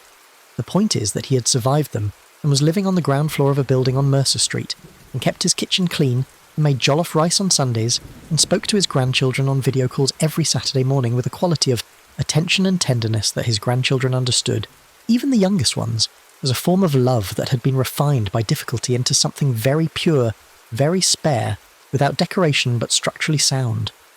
He had the kind of tenderness that comes from having been very hard and then choosing, deliberately, to become soft. Not the default softness of a person who has never had reason to harden, but the earned softness of someone who has hardened and then understood, at cost, what hardening costs. He made tea every night. He was the most practised resident of 412 Mercer Street at the Ritual, the one who had been doing it the longest and with the most consistency. 40 years of nightly tea, the habit preceding the building, preceding his arrival in this country, carried from a different kitchen on a different continent, the same sequence: fill the kettle, flame the burner, wait. He had never heard the almost whistle. The almost whistle had never come for him. It came for the people who were refusing something. Percival Oduya was not refusing anything. He was not pretending to be fine when he was not fine. He had learned, the hard way and at cost, that pretending did not serve, that the sentence "I'm fine" used as a lid was a lid on the wrong jar, that the jar kept its contents regardless of the lid, and the contents were not improved by confinement. He had learned this at 50, at 55, at 60, each time at cost, and by 67 the learning had become something more like a practice, like the jollof rice on Sundays and the grandchildren on Saturdays. A thing you do because it is true to your nature to do it, because the alternative has been tried and found insufficient. His kettle whistled cleanly every night. He poured his tea. He sat at his kitchen table, which had been in his family since before he was born, a different continent, a different kitchen, the table surviving everything the same way he had survived everything, without drama, without insisting on its own survival, simply by continuing to be a table. He sat at it and drank his tea and let the night be the night. His kitchen had no fog on the window, not in the strange way. His window fogged normally, condensation from the tea's steam, dispersing in the natural way of condensation. His mug sat on the table and was picked up and set down in the normal sequence. The burner beneath his kettle did not remember his breath. He did not know this. He had nothing to compare it to. He drank his tea and went to bed and slept well. But there was one more resident. In 6A, on the 6th floor, at the top of the building, alone in the corner unit that had the best view and the worst water pressure, lived a man named Thomas Weil, 44, who had moved in 9 months ago following a divorce, and who was not, in any of the ways he would have described himself, a person in distress. He was employed. He was functional. He had friends and a social life and a gym membership. He used. He drank moderately. He ate well. He called his kids, 2 of them, 11 and 8, living with his ex-wife 3 miles away, every day, and saw them every other weekend, and was by his own and most external assessments, managing the divorce with competence and grace. He was also awake every night between 2 and 4. He did not get up. He lay in bed and stared at the ceiling and waited for it to pass, the way you wait out a storm in a shelter, not in panic, not dramatically, just patiently, and without much interest, waiting for the 2 to 4 window to close and give him back his sleep. He had been doing this since before the divorce, since about a year before it, since the period when the marriage had been clearly ending but they hadn't said so yet, hadn't named it, were still operating under the terms of an arrangement whose expiration they could both see, but neither had agreed to acknowledge. He had been lying awake between 2 and 4 since then, and the lying, awake had outlasted the marriage's ending, had continued through the separation and the signing and the moving out, and the 9 months in 6A, persistent, loyal, as if it had no relationship to its original cause, and had become by now simply his 2 to 4. He was in his kitchen at 2:30 on a wet Tuesday. He did not make tea. He stood at the kitchen counter and drank water and looked at the city from the 6th floor window, the best view in the building, the full grid of Mercer and the cross streets visible in both directions, the rain turning the street lamps into elongated stars, the city looking, from up here, like something you could understand if you looked at it correctly. He heard the note. It was not coming from anywhere he could locate. It was not directional in the way sounds usually are. It was simply present in the kitchen, the way a quality of light is present, pervasive, sourceless, part of the atmosphere of the space. It was the almost whistle sustained at the edge of completion, and it moved with his breath, and he stood at the kitchen window drinking water and breathing and let it move. He was not frightened of it. He had been in the building long enough to know, without knowing he knew it, that this was a building sound, one of its frequencies like the steam pipe's winter percussion, or the elevator cable's particular hum. He didn't question it. He just breathed and let it move with him. On the counter, no kettle. He hadn't filled one, but there was warmth coming from the counter beside the empty mug he'd left there from morning tea. Warmth from the counter itself, from the laminate, as if the surface was slightly heated from beneath. And there was a ring. He looked at the ring and at the warmth and at the empty mug and he thought, okay, so that's happening. He thought it with a quality of equanimity that was not indifference, but was close to it in texture. The equanimity of a person who has lost enough already to have recalibrated. His relationship to surprise. Things happened. Kettles made sounds that moved with your breath. Counters were warm in the night. Buildings were strange. Life was strange. He was 44 and divorced and lying awake every night between 2 and 4, and the world was stranger than it looked in daylight. He put both hands around the empty mug. He didn't perform it. He didn't decide to do it. He just did it. The way you sometimes find your hands doing what the situation requires before your mind has consented to it. He held the empty mug at 2:30 in the morning in his kitchen on the 6th floor, with the rain on the window and the note moving with his breath. He thought, One small kindness. He stood with it for a long time, longer than one breath, longer than the others had stood with it, turning it in his mind the way you turn a problem in a dream, finding unexpected geometries, facets you hadn't seen from other angles. One small kindness. He realised, genuinely unsure. What this would be. He had been so competent, so functional, so graceful in his management of the loss, that he had not left space for the loss to be a loss, had not left room for the fact that he was grieving something, that divorce is a death of a particular kind. Not a person dying, but a version of yourself dying, a version of your life that you'd believed in and built toward and inhabited for 16 years, dying at 44. And there was grief in that. Actual grief, with weight and colour and its particular demand of being felt rather than managed. And he had been managing it at a competence level he was proud of, in the way you can be proud of something that is also costing you everything. One small kindness. He stood at the counter and breathed. He thought, I am allowed to miss it, not perform missing it, not narrate missing it to himself or others in the careful language of emotional intelligence he had learned. Just miss it. The specific texture of a shared life. The weight of two people's habits combined into a household. The sounds of a morning with children in it. He was allowed to miss this without the missing being a verdict on how he was doing, without the feeling of loss being evidence that he was failing at the recovery. He could miss it and still be okay. He could miss it and still be the father who called every day and showed up every other weekend. He could miss it and still be tomorrow, the functional, competent, graceful version of himself that he was proud of. He could miss it tonight. The note dropped, slowly, over several beats, not cutting off, just ending, the way a long note ends when the bow reaches the end of its length, and the sound naturally resolves into silence. The window was ordinary. The counter was just a counter. The mug in his hands was just a mug. He stood in the quiet of the kitchen at 2:30 and missed what he missed, and let it be what it was, a real thing, with weight and colour taking up the space it actually took, up rather than the space he'd been assigning it.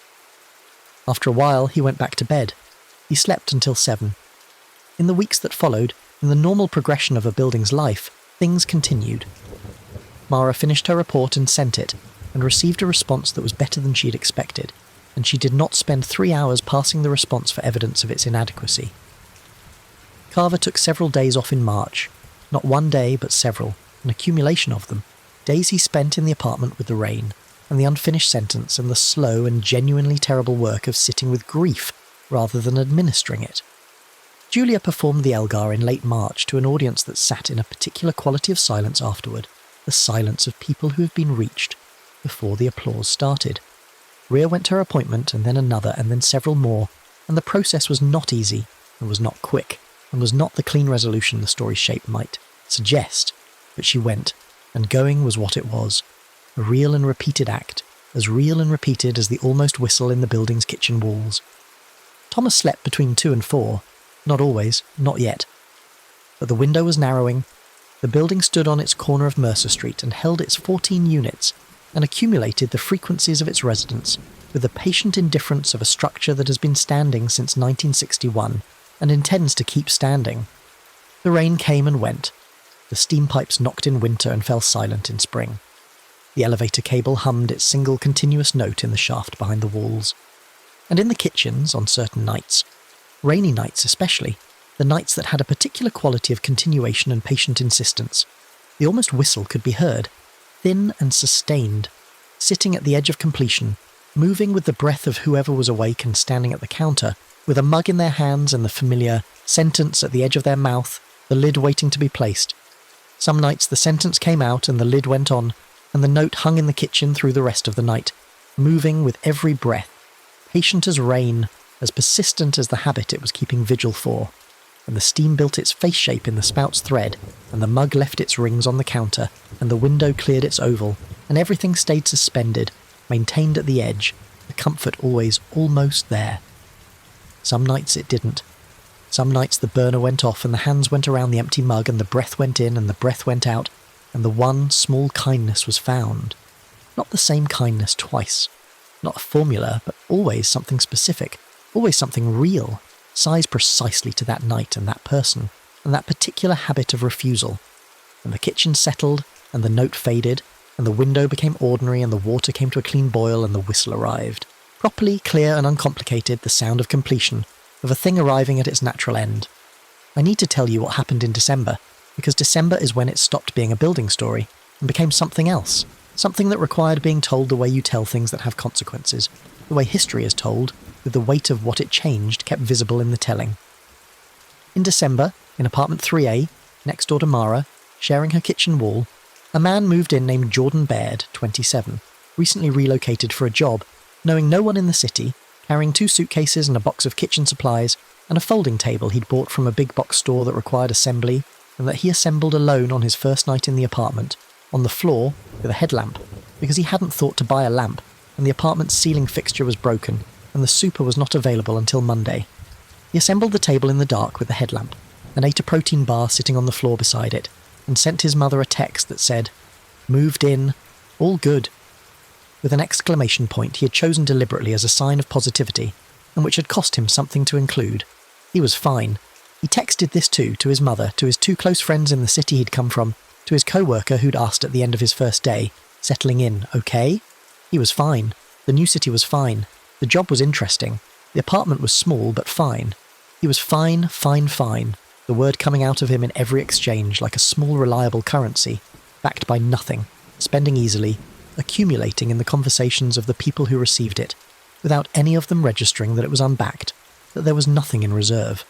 He made tea on his 4th night with the kettle he'd brought from his old apartment, a different kettle from the others in the building, stainless, cylindrical with a gooseneck spout because the night was cold and the apartment still felt unoccupied even with him in it, still wearing the previous tenant's air, the particular atmosphere of an empty space that has not yet been reclaimed by new life. And tea was what he made when he wanted the space around him to feel less like a holding pattern. He stood in the kitchen on his 4th night and waited for the water to boil. The note came quickly for him. He heard it, the almost whistle, sitting on the edge, not completing, rising and falling with his breath, and he felt it land in his chest in a specific way, in the specific register he recognised because it was his register, the frequency of a person who was very tired of being fine, and who did not know yet that there was another option, who had been operating the fine system for so long that the system had become invisible, had become what he thought of as his personality rather than what it was, which was a structure he'd built over something that needed different conditions, and structures.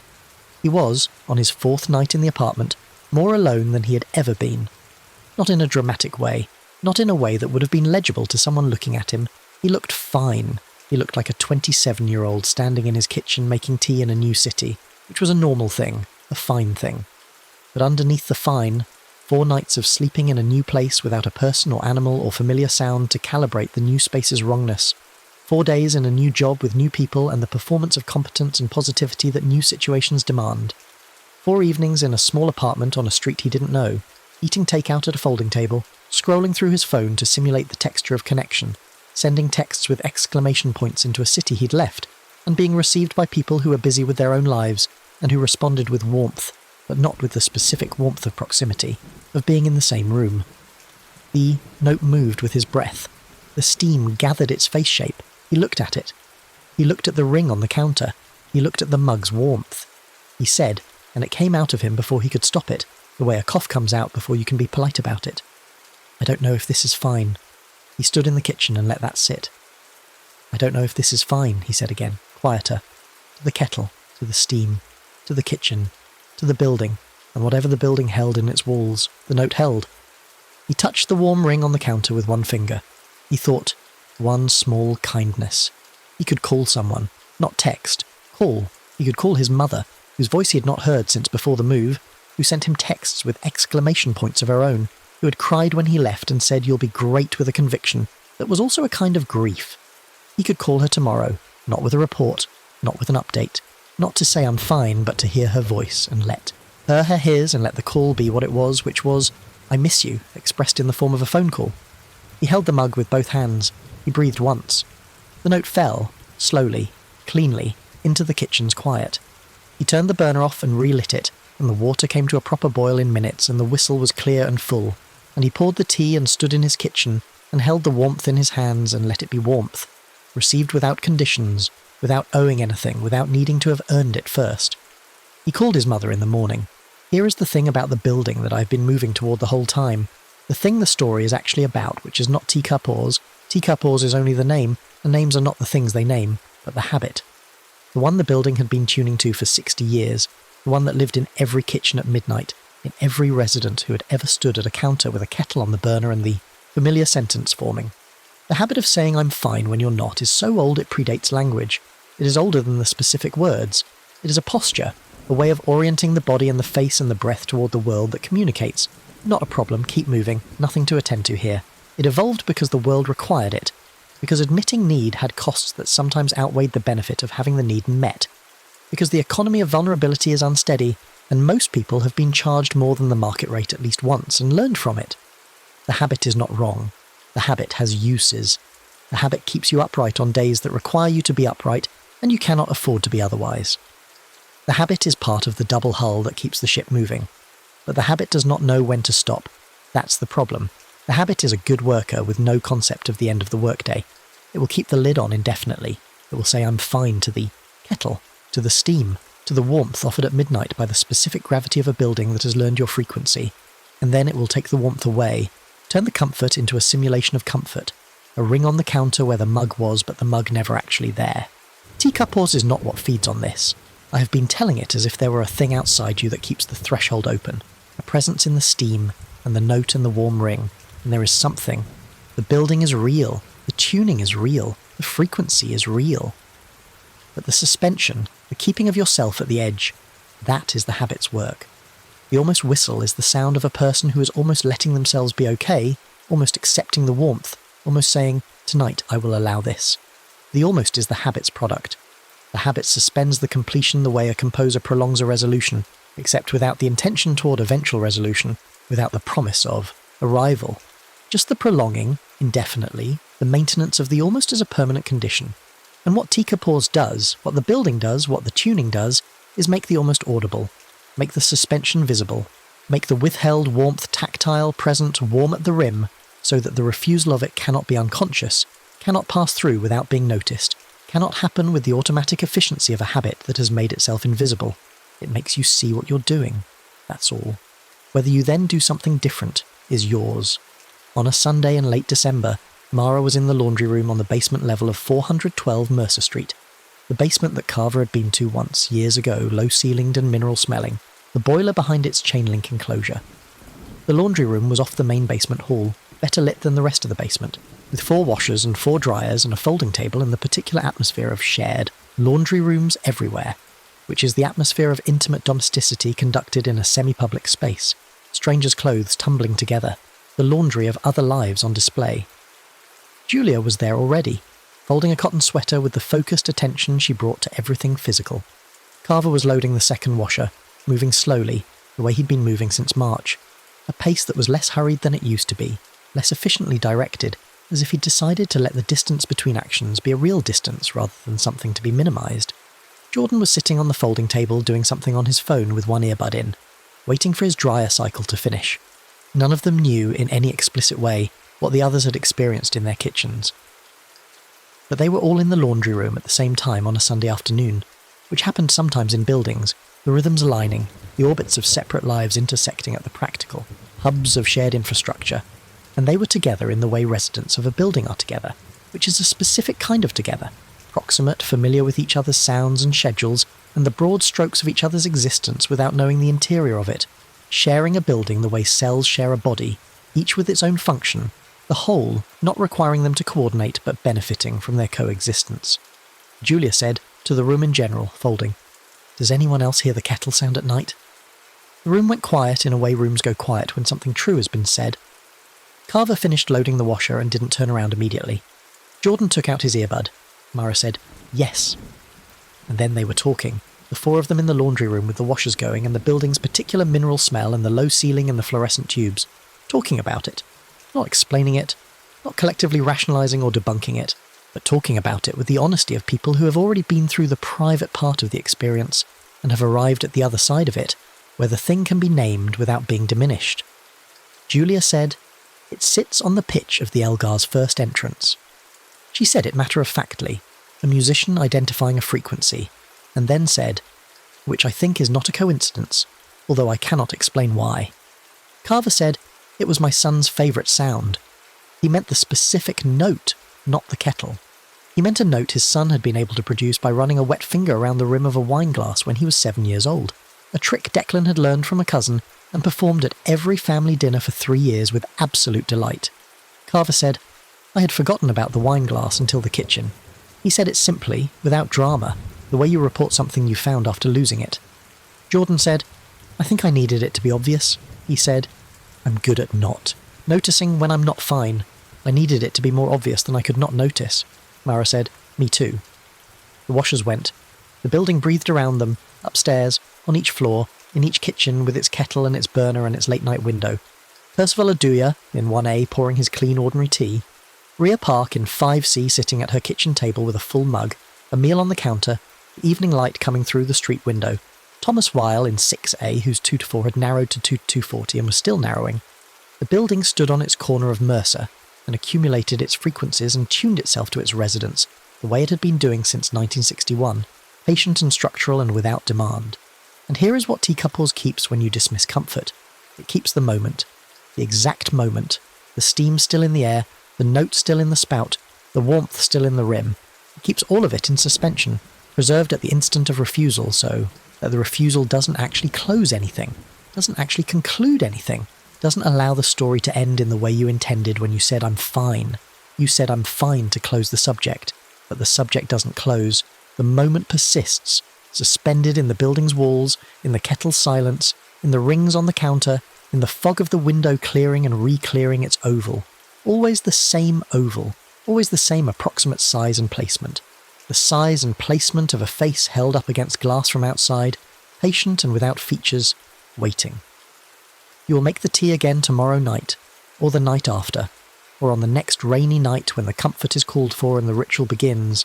The kettle will heat, the note will hover at the edge, and the moment you almost accepted warmth and then didn't will still be there, will be there again, offered again with the same patient persistence that rain has, the same purposeless insistence, because Teacup doesn't want your pain. It doesn't feed on your refusal. It doesn't punish you for saying "I'm fine" or reward you for saying "I'm not." It is not moralistic, and it is not sentimental, and it does not have an agenda beyond the single function it has been performing since before it had a name, which is holding the door, keeping the door from closing all the way, keeping the warmth from receding entirely, keeping the rim warm in the empty mug until the next time you pick it up, so that when you pick it up, tonight, tomorrow, the night after, whenever the note finally aligns with a moment of genuine willingness, the warmth is there. It has been there all along. It has been waiting at the exact temperature required, the temperature of something meant for you, kept for you, patient as the rain, uncomplicated as the whistle that arrives when you let it. The comfort doesn't fix everything. The comfort doesn't need to fix everything. It just needs to land, quietly, correctly, like a blanket, settling. Like warmth in the palms of both hands, like one breath taken and released in a kitchen at midnight with the rain in the air shaft, and the window cleared and the building quiet and the note, finally, gone. Outside, the rain.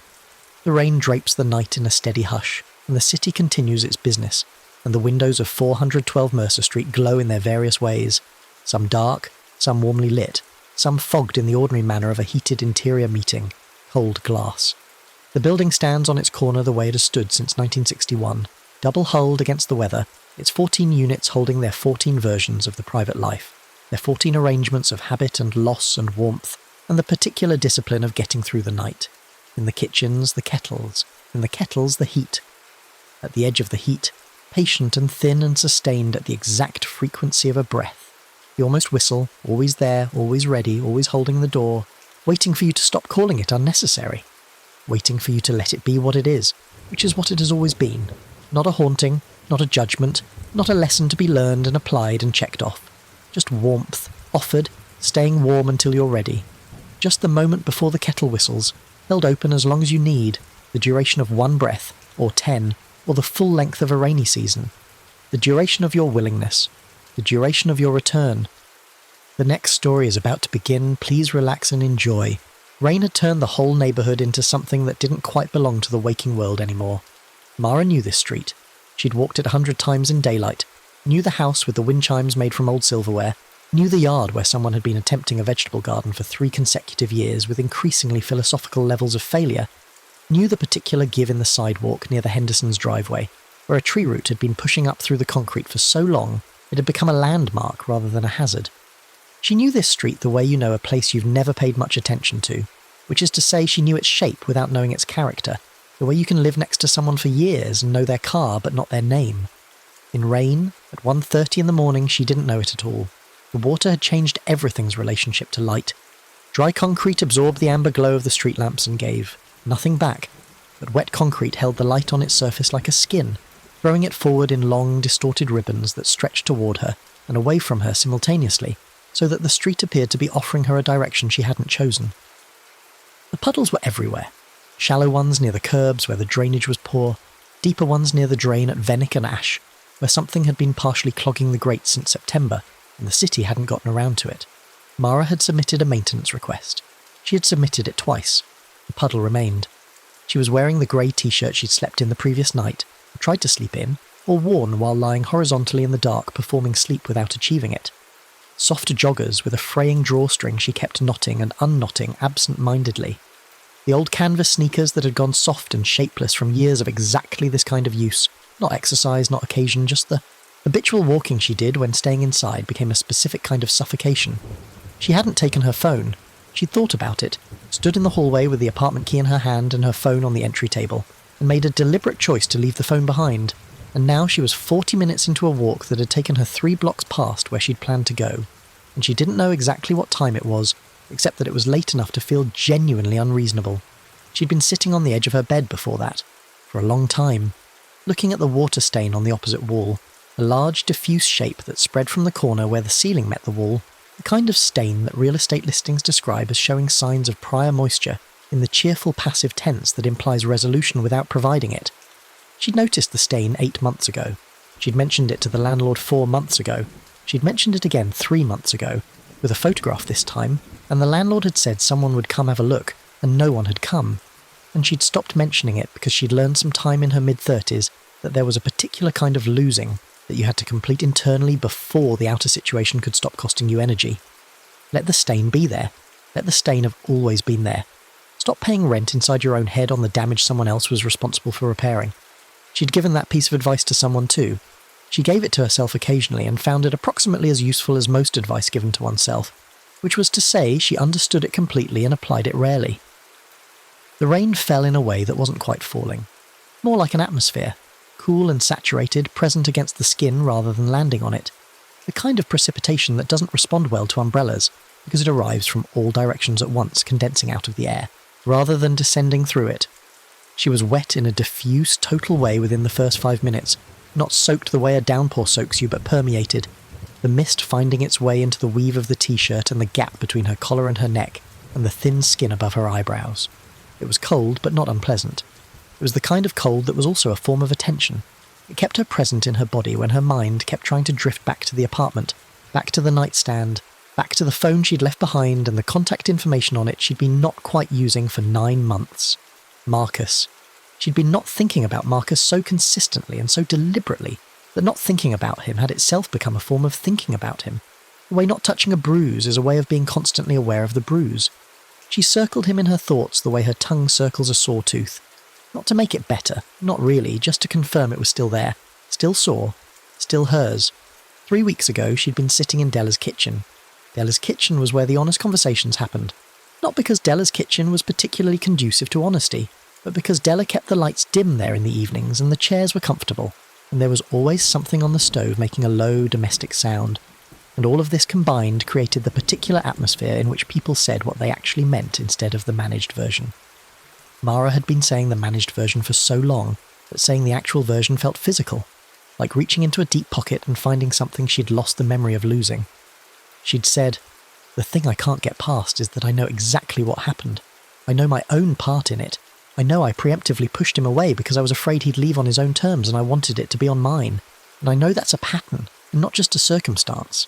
And knowing all of that should make it navigable, it should make it something I can address. But I can't do anything with the knowing. The knowing just sits there."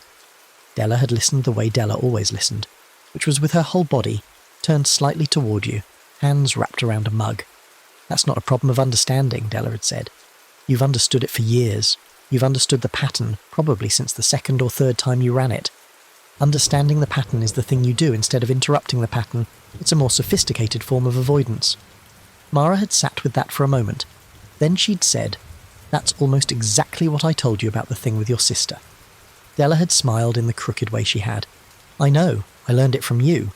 You're very good at describing the mechanisms of avoidance for other people. I'm an excellent mechanic who doesn't own a car. You own the car. You just live in it." She'd laughed at that. It had felt good to laugh, and then it had felt slightly hollow after, the way laughter feels when it describes something true and the truth is uncomfortable. She walked past the house with the silverware wind chimes. They moved in the wet air with a soft, irregular sound, spoons against forks, the intimate domestic music of a stranger's assembled objects, and past the vegetable garden, which was a grid of muddy wooden frames and a hand-lettered sign that said, "Tomatoes in hope more than statement," its letters blurred by months of weather. She walked past the familiar give in the sidewalk near the Hendersons' driveway, stepping over the tree roots upheaval with the automatic adjustment of long habit, and then past the radius of the familiar and into the part of the neighbourhood she'd never quite learned. The street on the other side of the Hendersons was called Feltham, or possibly Faltham.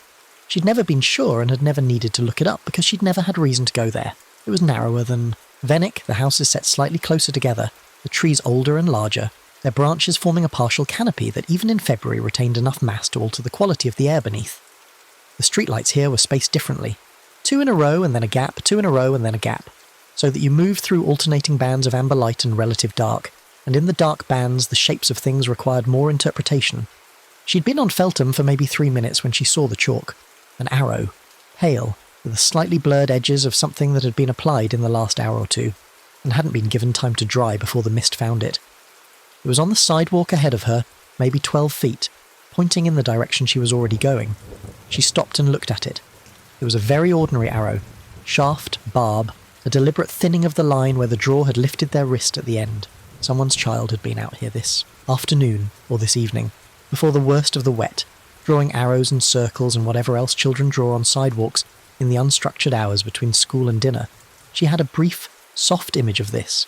A kid, maybe 7 or 8, crouching on the sidewalk with a piece of chalk filling in the arrow's barb with the excess stub, looking up occasionally to check if the length seemed proportionate. She stepped over the arrow and kept walking. The second one was 15 feet further. Same chalk, same deliberate quality, same slight blur from the mist. Also pointing in the direction she was walking. The third one was accompanied by something else.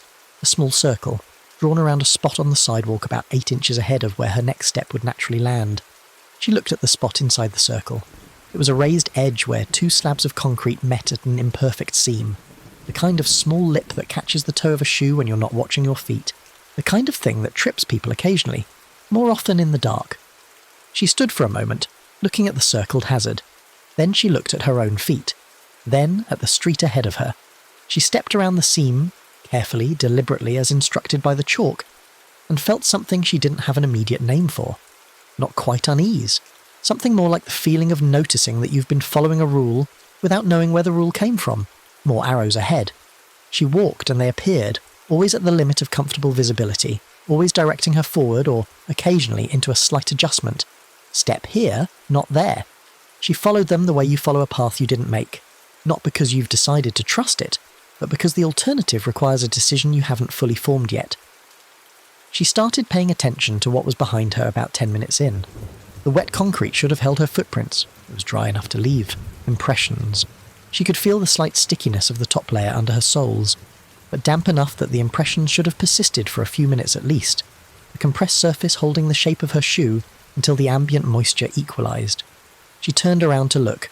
The sidewalk behind her was smooth. Not smoothed over, not the gradual filling in of rainwater, but simply smooth, as if no one had walked it, as if the concrete didn't register her. She stood very still and looked at the empty sidewalk behind her, for what was probably 15 seconds but felt longer.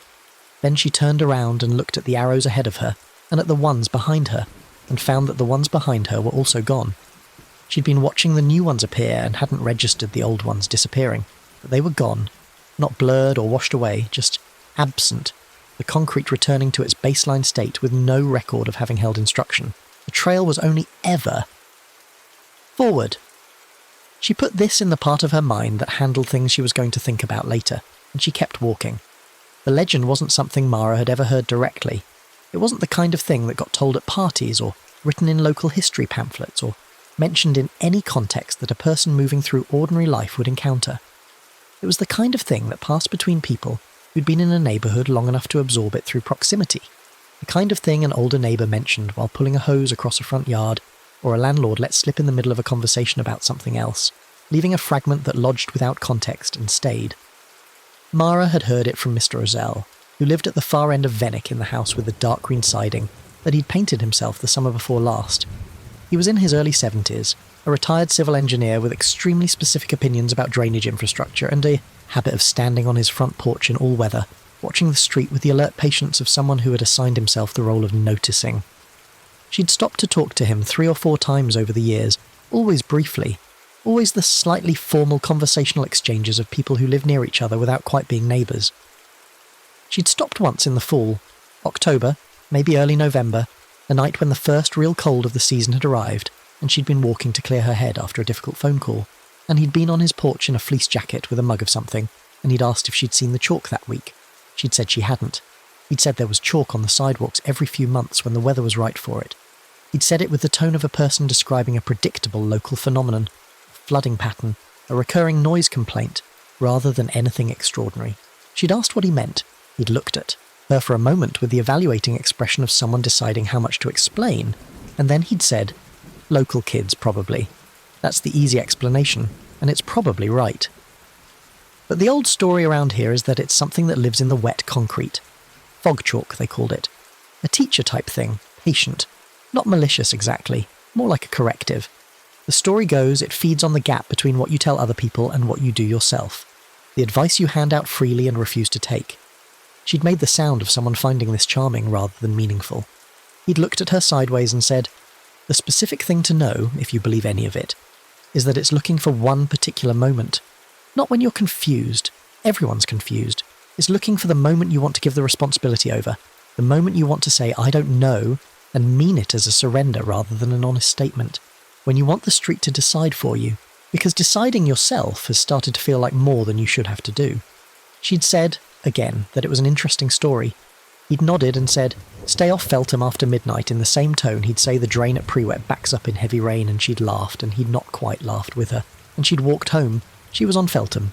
She had not thought about this for a single moment before turning onto Feltham. She thought about it now with a very specific quality of attention. The quality you give to things that are probably coincidences, but that you'd rather know, for certain, were coincidences, and can't quite close the case on. She was on Feltham after midnight following chalk arrows that were appearing in front of her and disappearing behind her, and Mr. Osell had mentioned once in passing, while they were both standing in the comfortable imprecision of a fall night, that she might want to stay off Feltham after midnight. She thought about turning. Around. The trail was only ever forward. She kept walking. Mara was 34 years old. She had a master's degree in education policy that she'd used for 7 years in a non-profit context before concluding that she was more useful at the level of individual conversation than systemic intervention, which had led her, in a lateral move that her grad school cohort had received with varying degrees of disappointment, to become a counsellor. Not a therapist. She was clear about this, carefully clear, because the distinction mattered professionally and personally. She worked with adults in career transition, which meant she worked with people who were in the specific crisis of not knowing what to do next with their professional lives, which meant she worked, really, with people who were using professional uncertainty as a container for every other kind of uncertainty they hadn't found a better container for. She was good at it. She was genuinely, documentably good at it. Her clients recommended her. Her practice had grown through word of mouth to the point where she'd had to stop taking new clients twice in the last 3 years. Her approach was direct and warm in the combination that tended to work better than either quality alone. She knew how to listen without performing listening.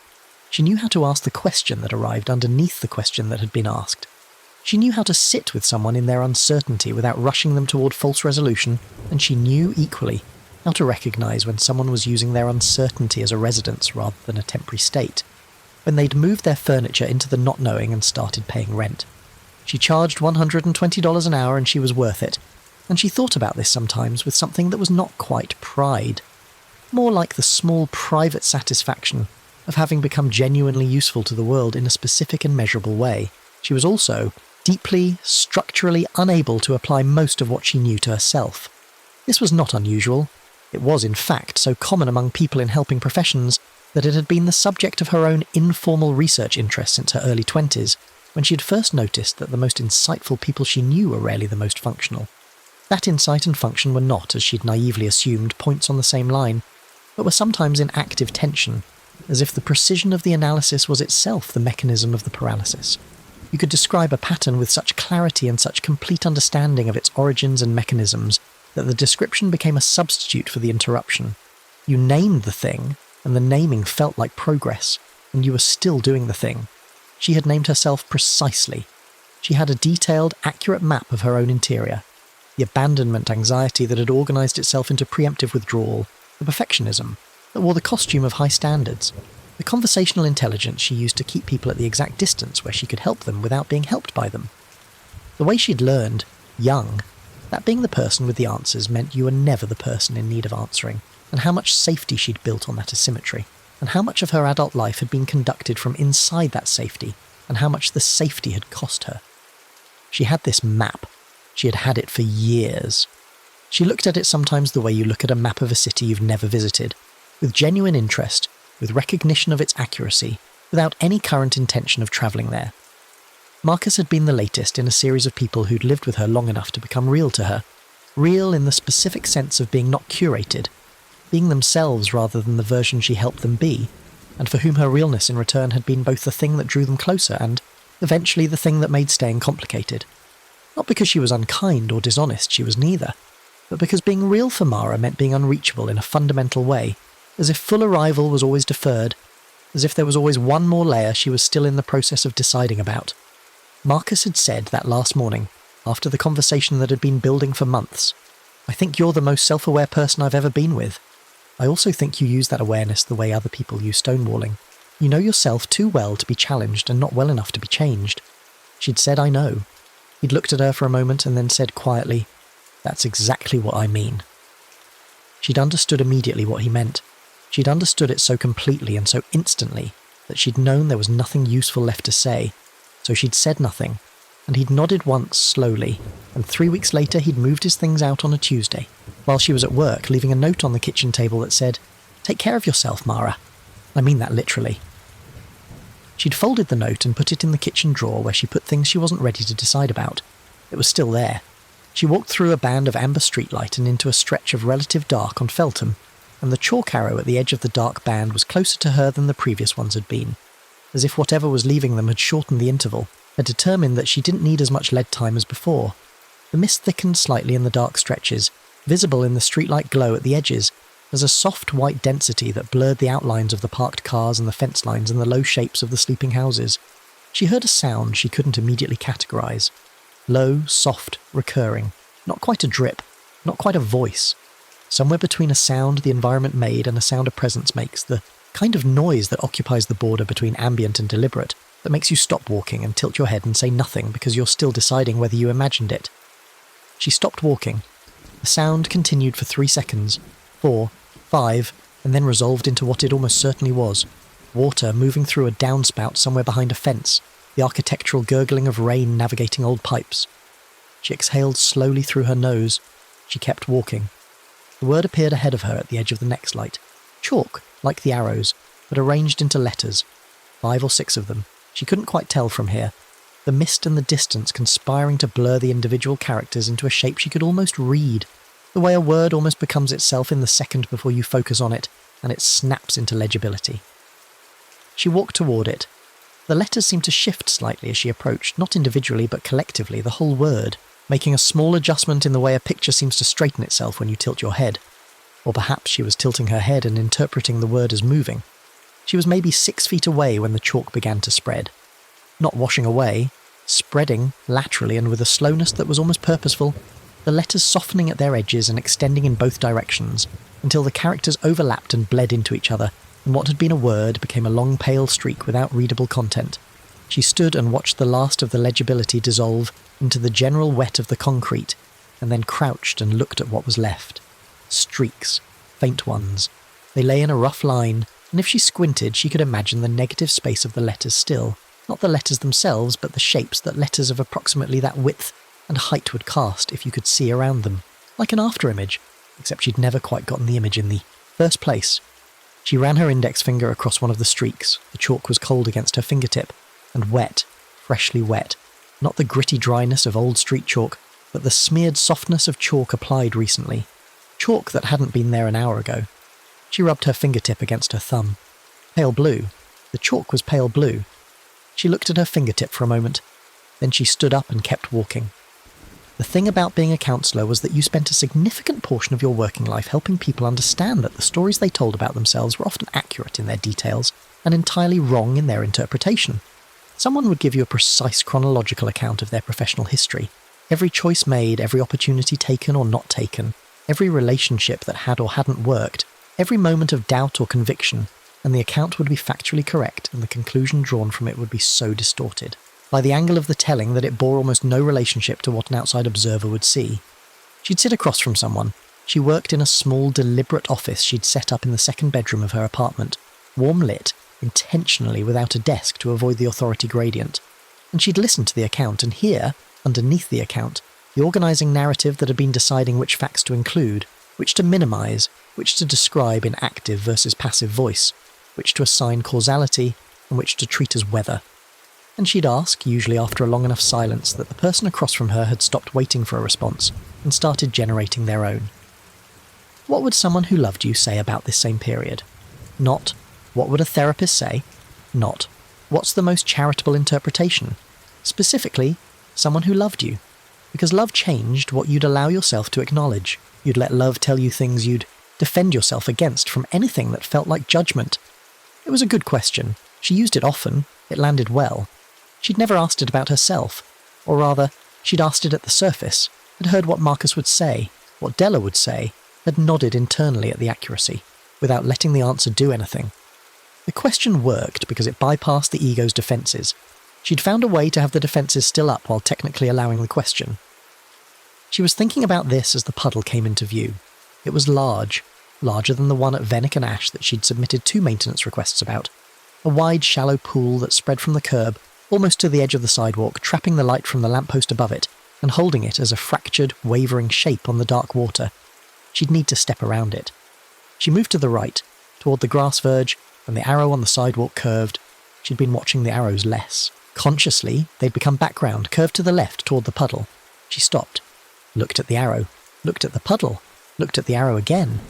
The arrow pointed toward the puddle with the quiet insistence of a person, pointing at something they want you to see, the kind of pointing that doesn't drop even when you look away, that persists in your peripheral vision.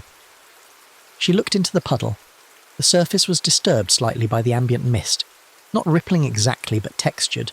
The reflections fractured into small patches of light and dark that reassembled constantly, never quite settling. She could see the streetlight as a bright, elongated shape.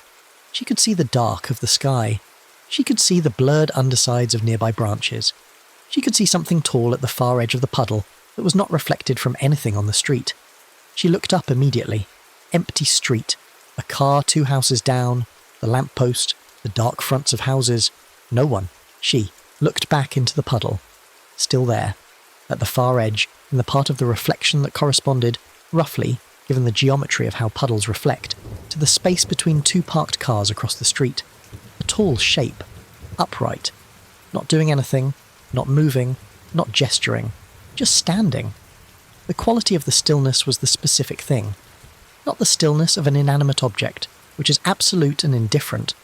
A post stands still in a way that conveys nothing, because stillness is its default state, and there's no available contrast. This stillness was the stillness of a person who has decided to be still, which meant it carried the weight of the decision, the active quality of not moving, the sense that movement was available and had been set aside. She recognised this stillness. She produced it herself sometimes, across the office, when someone was circling something important and she wanted them to know she wasn't going anywhere, wasn't going to rush them, was going to sit in the silence with them until they were ready. The stillness of patient attention, which was specifically the quality of someone who was waiting for you to arrive at something. She stepped back from the puddle, and then the thing she hadn't expected. The shape in the puddle moved its head, slightly. The kind of movement that could be a shift in the water's surface, the kind of movement that offered her an exit if she wanted one. The head had been facing slightly away, or at least the top of the shape had been slightly angled, and now it was angled toward her toward where she stood at the edge of the puddle, toward where she was retreating from, as if it had just noticed her, as if she had just become worth watching. She turned around and walked quickly. Behind her, the puddle's surface shook gently, and then settled and held the streetlight, ordinary and flat, the reflection of something overhead and nothing else. The walk from Feltham to the interior of the grid, to the narrow one-way streets and the blocks she'd never learned, took about 15 minutes at the pace the arrows set. She wasn't following the arrows consciously exactly. She was more failing to resist them, which was a different thing. She could have turned at any of the perpendicular streets. There were several, leading back toward the main road, toward lighted windows and the occasional passing car, toward the geography of the known. But the arrows continued forward, and forward felt easier, and she was tired in the way that made easier feel like choice. She was thinking, without meaning to, about her mother. Her mother was 61 and lived 4 hours away, in the small city where Mara had grown up, in a house she'd stayed in after the divorce with the particular stubbornness of someone who had built something and wasn't going to abandon it because someone else had left. Her mother was fine. This was the accurate word and the incomplete word simultaneously. She functioned. She worked. She had friends. She gardened with the seasonal discipline of someone who has decided that growth is both the project and the metaphor, and won't be talked out of either.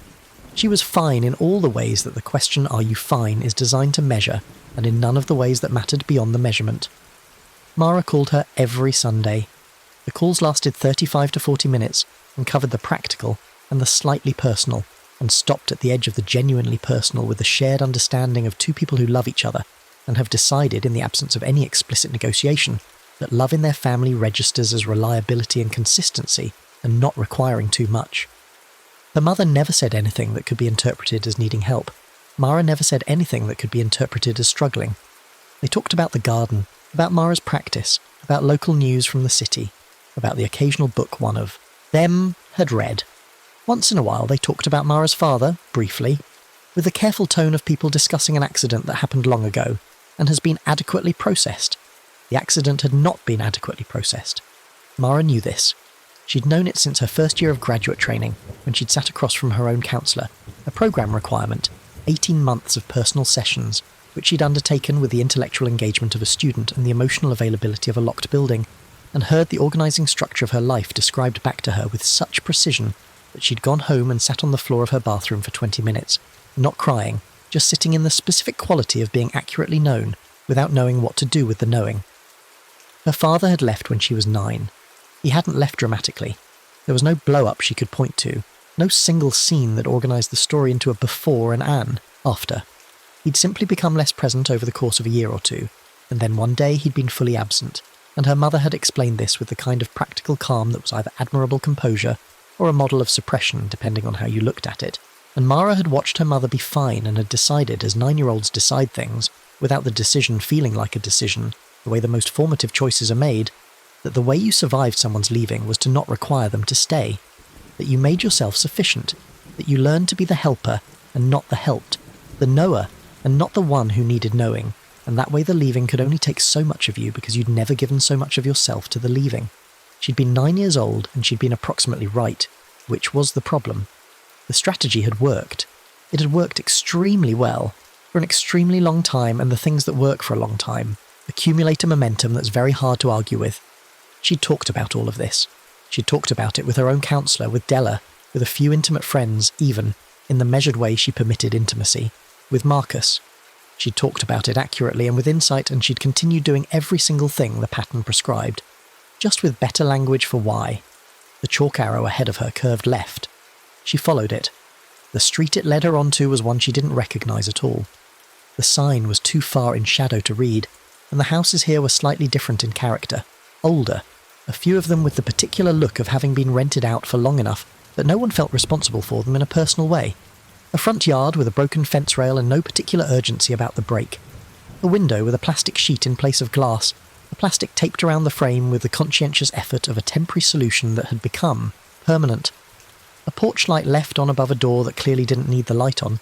The bulb had been left burning so long it had gone slightly yellow, throwing a sickly warmth over the empty steps. She was deep enough into the unfamiliar now that she couldn't quite reconstruct the route back. Not lost. She knew roughly where she was in relation to her street, which was north, probably, or northwest, and she could find a main road by keeping that orientation and walking until the grid opened up, but displaced, in the way that unfamiliar streets displace you even when they're 10 minutes from home. The arrows continued with something she could only describe as patience. They weren't urgent. They weren't insistent beyond their basic function of being there. They just appeared at the limit of her comfortable visibility, doing their job, waiting for her to do hers, which was apparently to walk. She was doing her job. She passed a parked car with fogged windows, the inside of the windshield completely obscured, and she didn't look at it directly, except she did. Couldn't help it. The same way you can't avoid looking at a shape under a sheet. And through the fog she could see nothing except the uniform grey of the condensation. No shadows, no shapes, nothing at all. She passed a yard with a chain-link fence and a sign that read, "Beware of dog," in the blocky, serious font of signs that mean it, and no dog. The yard was empty, the ground dark and wet. She could see the chain near the fence post, thick chain with substantial links, lying slack on the wet ground. She didn't hear a dog. She passed a house where every window was dark except one on the ground floor, the right side, probably a kitchen or a small living room, where a light was on and the curtains were drawn and the light made the curtains glow faintly from within, a warm amber that she found herself slowing to look at. Something comforting in a lit window in an otherwise dark street, even in someone else's house. Especially in someone else's house, maybe. The warmth of other people's insides, viewed from the outside, the knowledge that someone was awake and indoors and probably fine, she'd always found that comforting.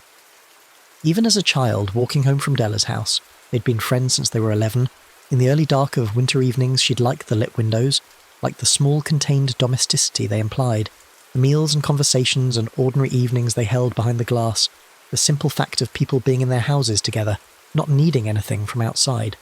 She told Marcus, once, that the loneliest she'd ever felt was the summer she'd lived alone for the first time at 23, in an apartment where she could see into the kitchen of the building next door. She could see the other kitchen from her kitchen window. 2 people, a couple, making dinner every night with the small choreography of people who had learned each other's movements, who knew without speaking who was going to the refrigerator and who was staying at the stove and which drawer the thing they needed was in. She'd watched them sometimes while she ate at her own table, alone, and what she'd felt wasn't loneliness exactly. She'd lived alone by choice. She'd liked her life. She hadn't been sad. What she'd felt was awareness. Just a clear and unsentimental awareness that there was a form of life she wasn't living, and she'd looked at it from her kitchen window with the same detachment with which she looked at the chalk arrows now, understanding what they were pointing at without going there. Marcus had said, "You know that's a choice you make, right? Living in the kitchen window." She'd said, "I know." He'd said, "Knowing seems like a very big part of your personal mythology." She'd said carefully, "That's a little reductive." He'd said, probably in the tone of someone who'd said the thing they meant to say and didn't need to argue for it. She'd changed the subject. She did it smoothly. She was very good at smooth subject changes, a skill she'd developed young and refined professionally. And they'd talked about something else, and she hadn't returned to it. She thought about it constantly. She thought about it right now, on this unnamed street she'd never been on before, following chalk arrows that disappeared behind her, while the rain fell in its non-falling way, and the mist moved between the houses and the puddles held their ambiguous reflections. She thought, Marcus was right, and I knew he was right, and I changed the subject, and I'm still in the kitchen window. She thought, I have been in the kitchen window my entire adult life. She thought, I am very good at knowing things. She thought, I am standing at the edge of a puddle again. She looked down. She'd stopped walking without noticing. She was at the edge of another wide, shallow pool, this one near a clogged gutter on the unnamed street, the water deeper than the previous puddles and correspondingly darker, more mirror-like. The rain-disturbed surface had settled to a low, continuous motion, not still, but close enough to still that the reflections were clearer than before. She could see the lamppost above her with unusual precision, its shape elongated by the curve of the water's surface. She could see the dark stripe of the road. She could see a parked car whose windshield was clean this time, empty, showing the empty street behind her. She could see the silhouette. It was closer, substantially closer than the previous puddle. Closer in the way that something getting closer represents a change in quality, rather than just distance. Not simply nearer, but more present. More specifically itself. Before it had been a shape she could have talked herself out of. Tall, still. Possibly a fence post or a stop sign viewed at an odd angle. Possibly a distortion of the light through the fractured surface. Now it was something she could not talk herself out of. It had proportions. It had the proportions of a standing person of above average height, and those proportions had a specificity that didn't waver as she watched, that held their form through the surface's low motion, with the stability of something real rather than the instability of a reflection playing tricks. Its posture. She kept coming back to its posture. She kept coming back to it because the posture was doing something that frightened her in a way the silhouette itself hadn't quite achieved. The silhouette was uncanny, and the posture was specific, and specific was worse than uncanny because specific addressed her. The way it stood was the way a person stands when they are not going to walk away. Not impatient, not waiting to be served, waiting for an appointment, waiting for a light to change, waiting in the way a person waits when they have decided that the waiting is itself the point, that the waiting communicates something the approach would terminate. She thought about Mr. Ocell. She thought about what he'd said. It's looking for the moment you want to give the responsibility over. She did not look up from the puddle. She was afraid if she looked up, the street would be empty, and empty would be worse now than occupied would have been, because empty meant she'd been talking herself into it, building the whole structure from nothing, and she was in no state tonight to be told that her interpretation was the problem. She was also afraid that if she looked up it wouldn't be empty. She stood at the edge of the puddle and neither looked up nor looked away, and in the puddle's surface the silhouette was there, still, patient, inclined slightly toward her the way a teacher inclines. She kept thinking teacher, kept landing on teacher, because it was the right word and she didn't entirely want it to be the right word. And then one more thing happened that she was not prepared for. The silhouette pointed, not at her, sideways along the puddle's surface toward the right edge of the reflection, toward a point beyond the physical puddle, beyond the gutter's edge, toward the sidewalk further ahead. A single, extended arm. The gesture of someone indicating a direction, not urgently, not imperiously. The gesture of a person saying, it's that way. The way you gesture at a crossroads when someone lost stops to ask for directions. She stood there for a long time. Then she looked up. Empty street. Cars. Houses. Lamppost. Mist. She looked right, in the direction the puddle reflection had indicated. Chalk arrow, pointing right. She stood in the intersection of the indicated and the instruction, and the cold mist settled into her hair and her shoulders, and she thought, I know what this is. I know what this is asking for. She didn't know if that made it better. She walked in the direction of the arrow. Her first year of counselling, she'd had a supervisor named Dara, a woman in her late 50s who'd been doing the work for decades and had the particular quality of absolute non-reactivity that comes from having heard every version of every human story and having found, at the bottom of every version, the same small essential things. Dara had supervised her with the minimal intervention of someone who understood that good supervision was mostly about not getting in the way. But there had been one moment, early in their first year, that Mara had returned to often. Mara had presented a case, a mid-career man in his 40s dealing with the aftermath of being passed over for a promotion, and she'd given the summary clearly and professionally, and analysed the dynamics with the fluency of someone who'd been thinking about it carefully. And then she'd said, I'm struggling a little with how to help him move past the self-blame component. He keeps returning to it. I keep offering reframes and he takes them, and then he's back in the same place. I don't know what I'm missing. Dara had listened to the summary and then looked at Mara for a long moment and said, Do you think his self-blame is wrong? She'd said, It's disproportionate. The situation involved factors outside his control. That's not what I asked. She'd paused. Some of it isn't wrong. He made some choices that contributed. Have you told him that? I've told him the context that makes those choices understandable. That's not the same thing. She looked at Dara for a moment. I don't want to compound the self-blame. You're not. You'd be calibrating it. There's a difference between shame spiral and honest accounting. People can sense when you're protecting them from a truth they already know. It makes them trust you less, not more. It makes them feel managed. Dara had looked at her directly and said, You're a good technician, Mara.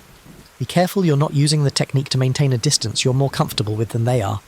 She'd taken that in and nodded, and thanked Dara for the feedback, and gone home and thought about it for 3 days, and then gone back the next session, and told her client, very carefully, that some of his self-blame seemed accurate to her, that 2 or 3 specific choices did seem to have meaningfully contributed to the outcome, and she'd watched him straighten slightly in his chair, not hurt but relieved, with the particular relief of someone being seen clearly rather than kindly, and she'd understood viscerally what Dara had meant.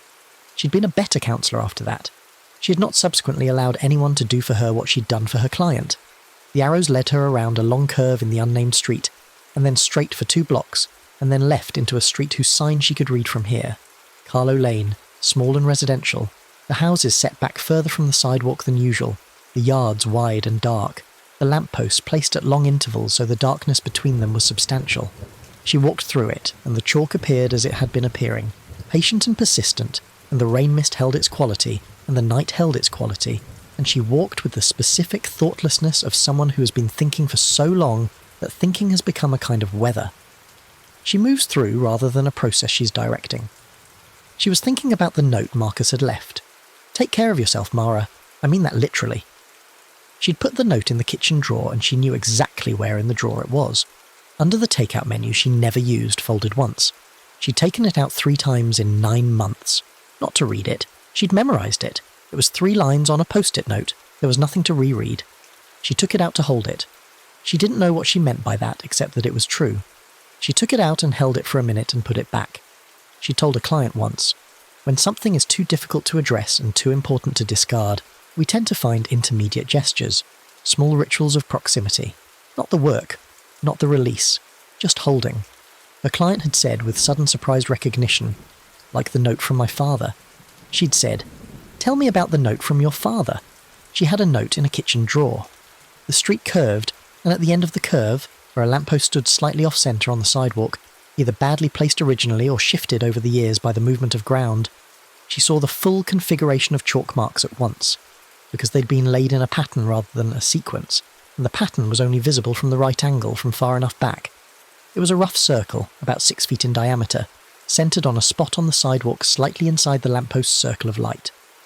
Within the circle, arrows pointing in 4 directions, north, south, east, west, a compass rose made of chalk, and in the centre of the compass rose chalk letters that were not smearing, not spreading, holding their form with the same stillness the puddle, silhouette held, as if both were operating on the same principle. Once you were close enough, clarity was permitted. The letters said, "Palm." She stood at the edge of the large chalk circle and looked at the word in the centre. It was written in the same chalk, the same pale blue, slightly larger than the arrows, readable from where she stood, clearly intended for the distance at which she was standing. Palm. She looked at her right hand. It was cold. The mist had settled into her skin, and she'd been balling her hands loosely as she walked, the way you do when you're cold, but not quite cold enough to put your hands in your pockets, and her palm was slightly pink from the cold and from the loose fist. She thought about Mr. Ocell. If the chalk marks start forming a path for you, you must stop under the nearest light, place your